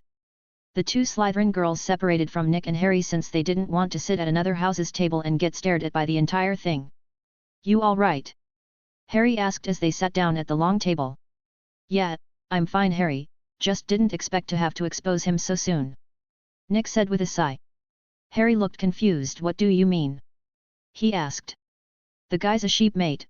His opinions aren't his but rather things he's picked up from his surroundings. Rumors say that most dark wizards come from Slytherin, so he thinks all Slytherin are evil. Get it?" Nick said while skewering a sausage in frustration. Harry thinks about for a moment and then compares what he's seen of Ron and has to admit that the idea fits. Ron is never the one who starts anything on his own but rather seems to be following everyone else's lead. "Does that mean he only hangs out with me because I'm famous?" Harry asked with a sad expression that hurt to look at. Nick sighed but nodded at the moment. "Yes, while he may hang out with you for genuine reasons, eventually he is just here for your fame at the moment," Nick said honestly, and he could see the hurt in Harry's eyes. "Cheer up, mate, I was here before all this fame nonsense and I'm not going anywhere," Nick said, and Harry did brighten up a bit hearing this. Ron eventually sat at the Gryffindor table but avoided making eye contact with Nick, which worked just fine for him. Nick made sure that Harry wasn't late to the second portion of herbology by leaving at about 12:30 since they ate plenty fast to fill up before leaving. They arrived at the greenhouses that the class was set to begin at, and Nick shared some of the secrets he had found when he went exploring the castle yesterday. Tracy and Daphne joined them 5 minutes later and were surprised at the topic of conversation. "So you found the kitchens?" Tracy asked eagerly. "She likes to get late-night snacks and has been complaining about it since we got here," Daphne explained with a sigh. "Hey! Don't act like you don't share them with me," Tracy said defensively, and Nick and Harry both laughed at them. "Yeah, the kitchens are pretty close to the dungeons actually, so you'd have a good chance of raiding them without getting in trouble, not like the house elves will mind," Nick said with a chuckle. "Really? Where are they? We looked all over yesterday and didn't find it," Tracy said honestly. "Okay, so do you know the large painting that looks like a fruit bowl near the wine cellar?" Nick asked with a grin. "You're kidding, right?" Daphne asked in disbelief. "Nope, if you tickle the pear it turns into a handle that can be pulled to let you in the kitchens. It's a bit creepy, to be honest," Nick said with a slight shiver. "Ugh, we passed right by that painting like 4 times yesterday," Tracy complained. "Not hard to understand why, I had to ask one of the other paintings to figure it out myself," Nick said with a shrug. "Wait, you can do that?" Daphne asked in surprise. Nick laughed. "Of course you can, hell, most of the time the paintings are just happy for the conversation since it can be kinda boring just sitting on the wall all day," he said honestly. "We will definitely check that out later," Tracy said happily. Professor Sprout showed up right after she said that and greeted the group with a smile and a cheery disposition. Chapter 45, Knowledge and Plans. Class started right at 1 and no one was late surprisingly enough, though Neville did cut it close. Welcome back to Herbology children, where I will show you the wondrous world of plants. Be warned though that magical plants are far different than those mundane ones and will punish you if you aren't careful. Professor Sprout said without losing her smile at all. Today we will start you out nice and easy with some simple plants like devil's snare, she said, pointing her wand towards a vine-like plant in a pot covered by shadows. Lumos. She said, and a bright light came from her wand's tip and illuminated the shadowy plant that visibly and quickly recoiled away from it. You see, devil's snare is a simple plant that hates light or fire and is well known to strangle anything it catches to death, she said before dispelling the spell and letting the plant relax. The rest of the class was spent after that learning all about various plants like the devil's snare, and Nick and Harry were understandably in need of taking notes. Daphne and Tracy were right at home in the greenhouse though, which made sense. The events of lunch happened after that and Harry was no longer in a great state of mind, which the two girls left alone. The second portion of Herbology was just as info-cramming as the first part and thus didn't need much explanation. Harry and Nick said goodbye to the girls before Harry left for the common room and Nick headed for the library. Let's see what I can find out in these books, he thought as he took the two fundamental magic books out of greed. The books were fairly dry content-wise as they basically just explained things much like a textbook. Nick had expected this however and kept reading anyways since he needed as much knowledge as he could get. Nick had chosen the library to read these books due to the fact that very few of his housemates from the same year would be there. A certain bushy-haired girl was roaming the aisles in search of knowledge, but Nick ignored her since she was an exception. Nick finished one book 3 hours later and rubbed his forehead while stretching. I would really prefer to be forging right now, but I seriously need this information, Nick thought with a headache from all the theories and laws now floating in his head. Magic was stupidly complex despite what many would assume and required an in-depth knowledge of a lot of things that don't seem important at first. An example of this was the law of depletion that stated that when a spell was cast the energy wasn't lost but merely dispersed into the atmosphere. In most cases this information served no purpose, but in the tiny chance that something required a space with no foreign magic, it meant that all spell casting was forbidden. As it just so happened, a few potions required precisely such a circumstance and as a result were considered very difficult to brew. Well, not for me, Nick thought with a smirk before putting the book he completed back on a shelf. I have an hour until dinner, not enough to go through this other book it seems, Nick thought as he looked at the clock nearby. The book was placed into greed before he stood up and left the library. Nick made his way to one of the disused classrooms on the 3rd floor to see if any of them might work as a workshop. There was a few reasons for this choice of his when the room of requirement could work as a good place to work instead. First was the close proximity of Professor Flitwick's office that meant that very few people would try and cause trouble. Despite his small stature, the man was a highly respected teacher as well as accomplished duelist. What Nick was counting on, however, was the goblin blood flowing through his blood. Goblins greatly respected craftsmen, and Nick hoped that the good professor had enough goblin nature in him to zealously guard the workshop. The second reason was because of suspicion, or rather to prevent it from forming. Nick doubted that him vanishing almost every day without any trace wouldn't draw unwanted attention. By having a place that is publicly known as his workshop solves this problem, since he will be easily findable most of the time.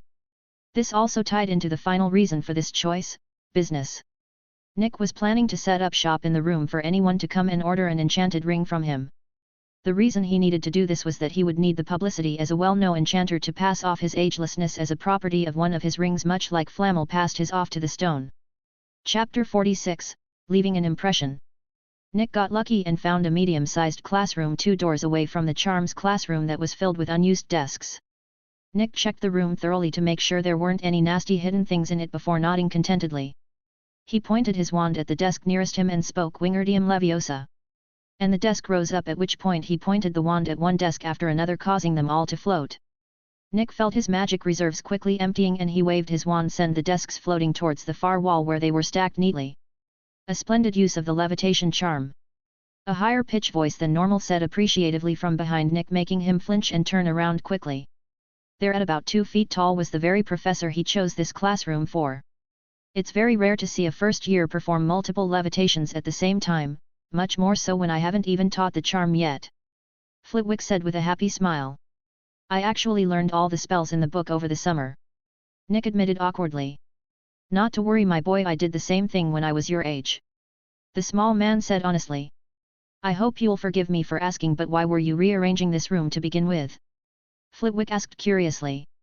I was planning to request this room to set up a workshop next week after getting comfortable with my class's workload. Nick said honestly. Oh? A workshop you say? What sort of workshop? Flitwick asked intrigued. Nick removed greed and handed it to the professor. I'm a ringsmith and I wanted to set up a workshop here at Hogwarts for my free time and maybe earn a bit of coin as well. Nick said with a grin. Flitwick rolled greed around on his palm, carefully observing it as it shifted constantly and unpredictably. What a fascinating piece of work, yours, I take it from your words. The small man asked, handing the ring back to Nick, who nodded. I took inspiration from Boggarts when crafting it, Nick said honestly. Flitwick nodded. A pretty good way to dissuade people from trying to steal from you, if a bit cruel. He said sternly. Nick raised his hands in surrender. Purely defensive on this piece, I promise. He said honestly. Very well, but how did you learn to enchant items? I don't recognize the method used here. The professor asked curiously. Nick scratched the back of his head awkwardly. It's my own personal method, it's one of the reasons the forging is so rough. Nick answered honestly. This surprised Flitwick, who looked at Nick carefully for any signs of deception but could only sigh when he found none. If it's no bother, I'd like to sit in on one of your crafting sessions to see what makes it so different from what I am familiar with. The professor said seriously. You would need to swear an oath or sign a contract not to share what you learn, but otherwise I don't mind much. Nick said after some thought. Flitwick was surprised to hear this but quickly agreed, since it was a pretty common practice meant to protect secrets from slipping out.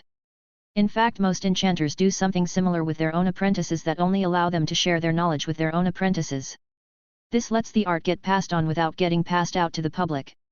Nick definitely didn't want the Celebrimbor style reaching the public, since horrible things could be created with it in, say, Voldemort's hands.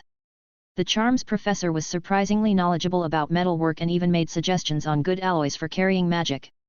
Goblin silver and orichalcum, for example, made an alloy that was good for incredibly corrosive magics or things so powerful they would fall apart if placed on regular metals. Nick asked the small man if he would help him keep the noise from the work isolated by enchanting the door, to which he agreed. Nick got a few looks from all of the houses when he walked into the Great Hall for dinner alongside the professor in deep conversation about the best way to mix metals. It was probably hard for anyone not dedicated to a craft to understand where such passion came from, but the other professors minus Quirrell Mort got it.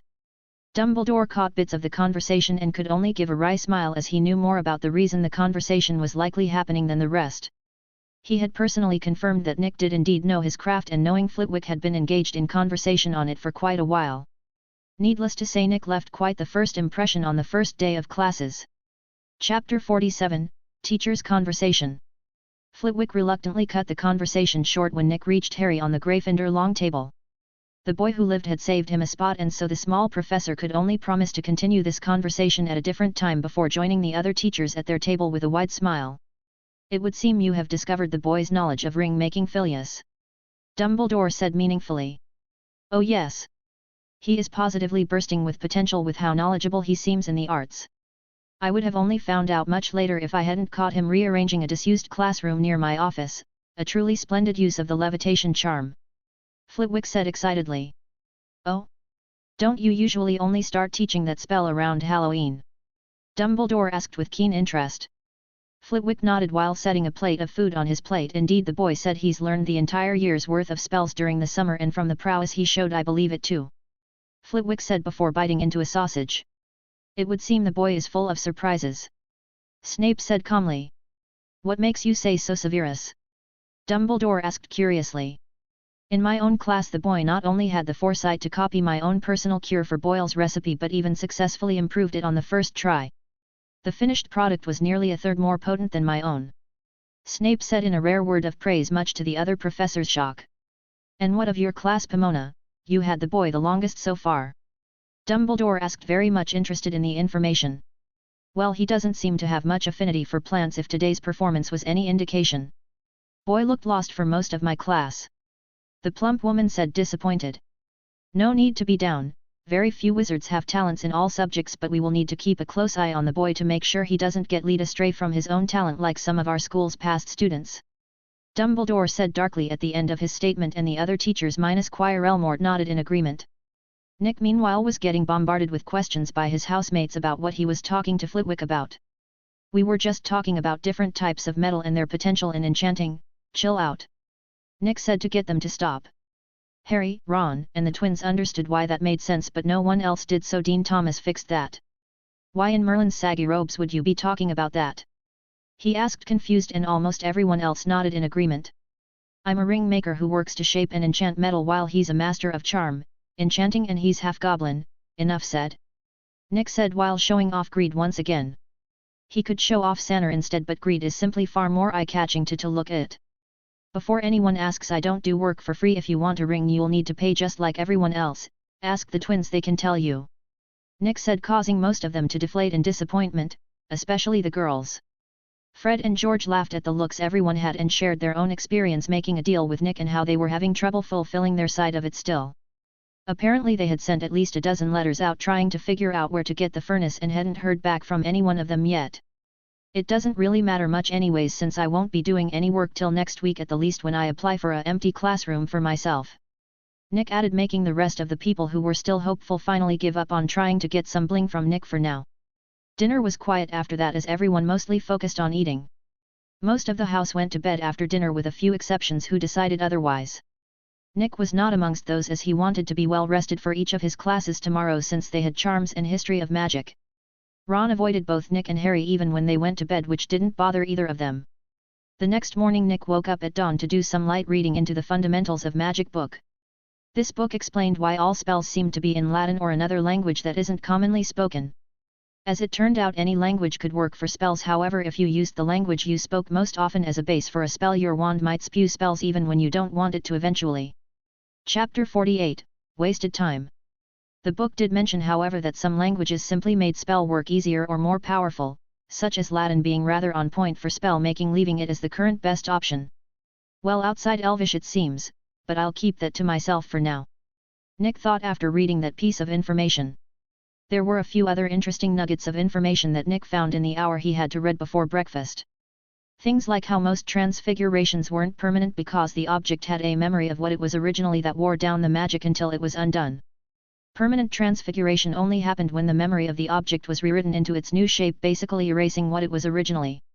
This level of transfiguration had only been seen in the case of the Sorcerer's Stone that could truly turn anything into something else like stone to gold, however, so it was debated whether it could even count as transfiguration magic. Nick had an odd expression when he read this, since he was wondering how on earth the Golden Trio was unable to find information on Nicholas Flamel for so long when the man's work was mentioned in even a book on the fundamentals of magic. I suppose if you were looking for his name alone in order to figure out what was in the third-floor corridor you may have some issues. Nick thought, remembering that in a weird way the alchemist's name was almost never actually mentioned in books, merely his work instead. Harry got up at about 7 alongside Hermione and many other students for breakfast. How long have you been up? Hermione asked competitively. Don't try it, you'll just end up depressed. Nick said without looking away from his book. What is that supposed to mean? The girl asked angrily. Nick sighed and put a slip of paper to mark his place in the book before closing it. Don't try and compare yourself to me, don't try and match my pace, my habits. I am not you and you are not me, trying to act otherwise will only leave you depressed and wondering why you aren't enough, it isn't worth it. He said sincerely while looking her in the eyes. He knew how competitive Hermione was from the books, but he also knew that he had both drive and talent far exceeding her own, she simply wouldn't be able to catch up with him. The girl was taken back by this and didn't seem to know what to say because she was smart enough to realize that Nick had seen through her intentions immediately. You should learn to be more humble, she said, not content to just leave without coming out on top of the conversation. Nick merely smiled sadly. Time will prove my words correct, you'll see, he said before leaving the girl in the common room as he walked to the Great Hall.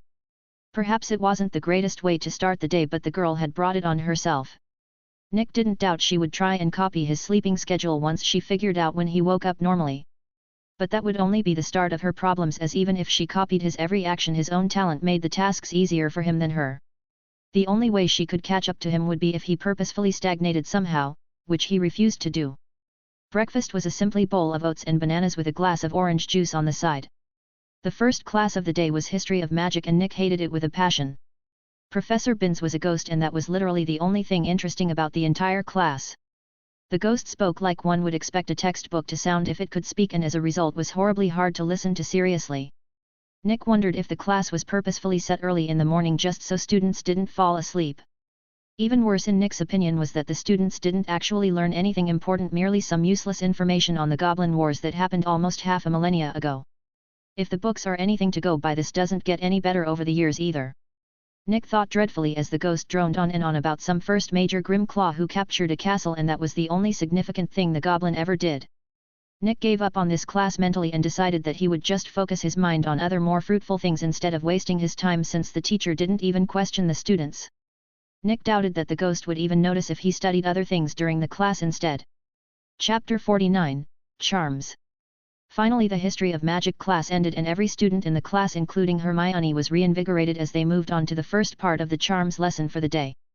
Harry and Nick met up with Tracy and Daphne on the way to the class since they had Muggle studies instead of history of magic in their first period.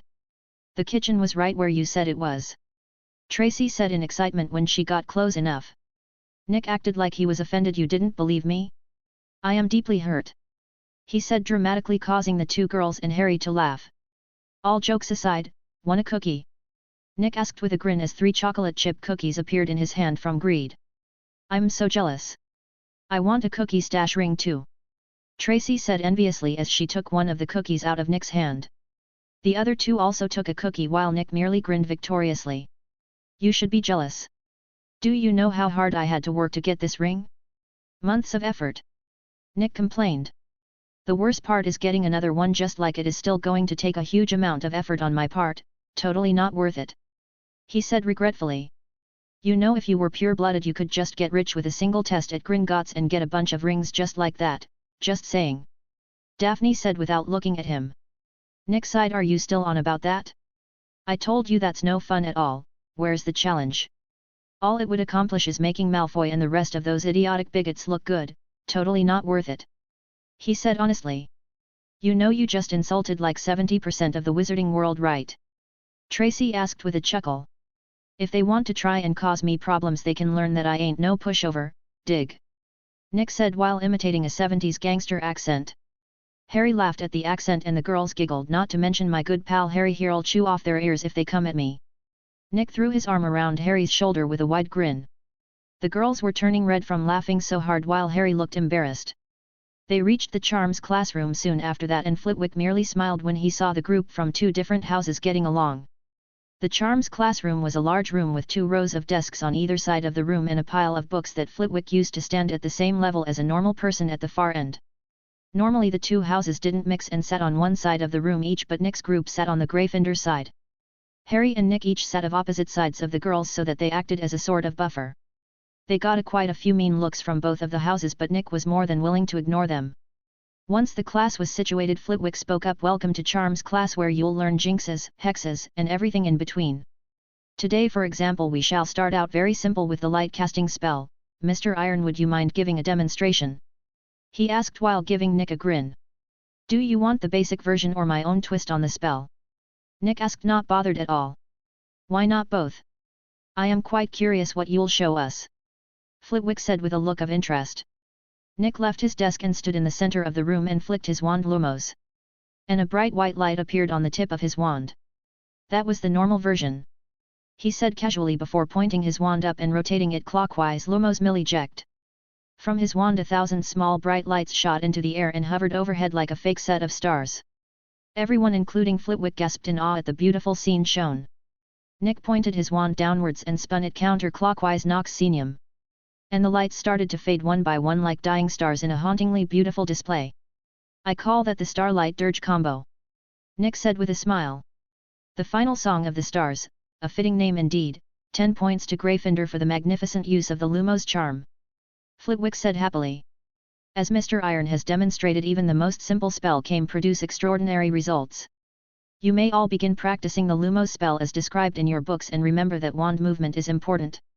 He finished speaking and hopped off the stack of books to approach Nick, who was still in the center of the room. Chapter 50, Charms, 2. Flitwick waved his wand once he got near Nick, causing a silencing charm around them to isolate their conversation. This wasn't strictly necessary, but hearing the word Lumos over and over while you were talking is plain distracting. Your choice of wording for the spell was rather on the nose, no? I am not complaining since the results spoke for themselves, but it does stoke my curiosity. Flitwick said with a smile. Nick grinned. I have figured out that the intent behind a spell is just as important as its wording. I wanted to recreate the stars, so I held that image in my head and found the best words for what I wanted the spell to do. So the English translation for the spell was literally throw 1,000 lights, whereas the change to the counter spell Nox literally changed it to a fading night, creating the spectacle you saw before. I am curious if any of my classmates might try and copy my spell to impress the opposite gender. Nick said with a laugh. Flitwick also chuckled. I am sure it will certainly happen eventually. You are however correct about the intent behind magic being important, though you are underestimating how important. He said helpfully. Nick was surprised by this and fell deep into thought, since if a charm master like Flitwick said so, it should be true. Now then, if it's not too much trouble, could I ask you to help your fellow students with the spell for an extra 10 points? Flitwick asked with a smile. Nick shrugged. It's not a problem for me. The members of Slytherin House may feel a bit slighted to be taught by a Muggleborn, it shouldn't be too much of an issue though.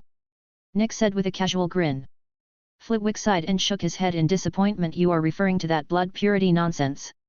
Honestly, it is a mindset proven wrong over and over, yet these people still foolishly cling to it, rather infuriating. The small man said, upset. That is the definition of insanity after all, doing the same thing over and over expecting a different result. Nick said with a shrug. Quite. Well, best get to it. Most of these students won't teach themselves after all. Flitwick said, instantly back to his normal jovial self as he dispelled the isolation spell wordlessly. Nick didn't immediately move after the professor started walking back to his stack of books in order to properly overlook the class. He saw that most of the class wasn't having trouble getting their wands to light up so much as the spell was dim or unstable. There were a few, such as Ron and Neville, who kept making mistakes with the wand movement. Seamus Finnegan, however, was a nuisance in that rather than light, he had somehow ended but setting a sheet of paper on fire. Let's start with him. Nick decided before he walked towards the boy in question. Hey mate, can I ask you to try one more time so I can see if I can help you out a bit? Nick asked with a friendly smile. Seamus nodded and attempted the spell a second time, getting similar results as the first. Your wand movement is wrong, here watch. Nick said and showed Seamus the correct wand movement but slowed down. The boy paid close attention, and when Nick was done showing it for the third time, he was asked to try it. This time no flame was produced, but the light that showed up was flickering and unstable. Lumos. Nick cast the spell in front of Seamus. Look at this spell closely, memorize its appearance and the shadows it cast, and once you have it firmly in your head, try again. Nick suggested, and the boy as well as a few others struggling did as he suggested. Flitwick was grinning so wide one would have thought his face would split when he saw the progress his students made under Nick's instructions. Many who were struggling in the class were following his directions and showing immediate results. Flitwick even noticed that some of the members of Slytherin were paying attention to Nick's words and actions. Natural leader, Albus is right to be cautious of him. If he wanted to, he could easily become the next Dark Lord, on par with Grindelwald even in terms of charisma. The teacher thought seriously. He seems like a good lad though, so I have faith he won't end up like those two, he thought calmly. Once Seamus was mostly set for the spell, Nick walked into the center of the room again to observe the entire class for anyone needing help. Neville was having trouble with the spell even though he had paid attention to what Nick said.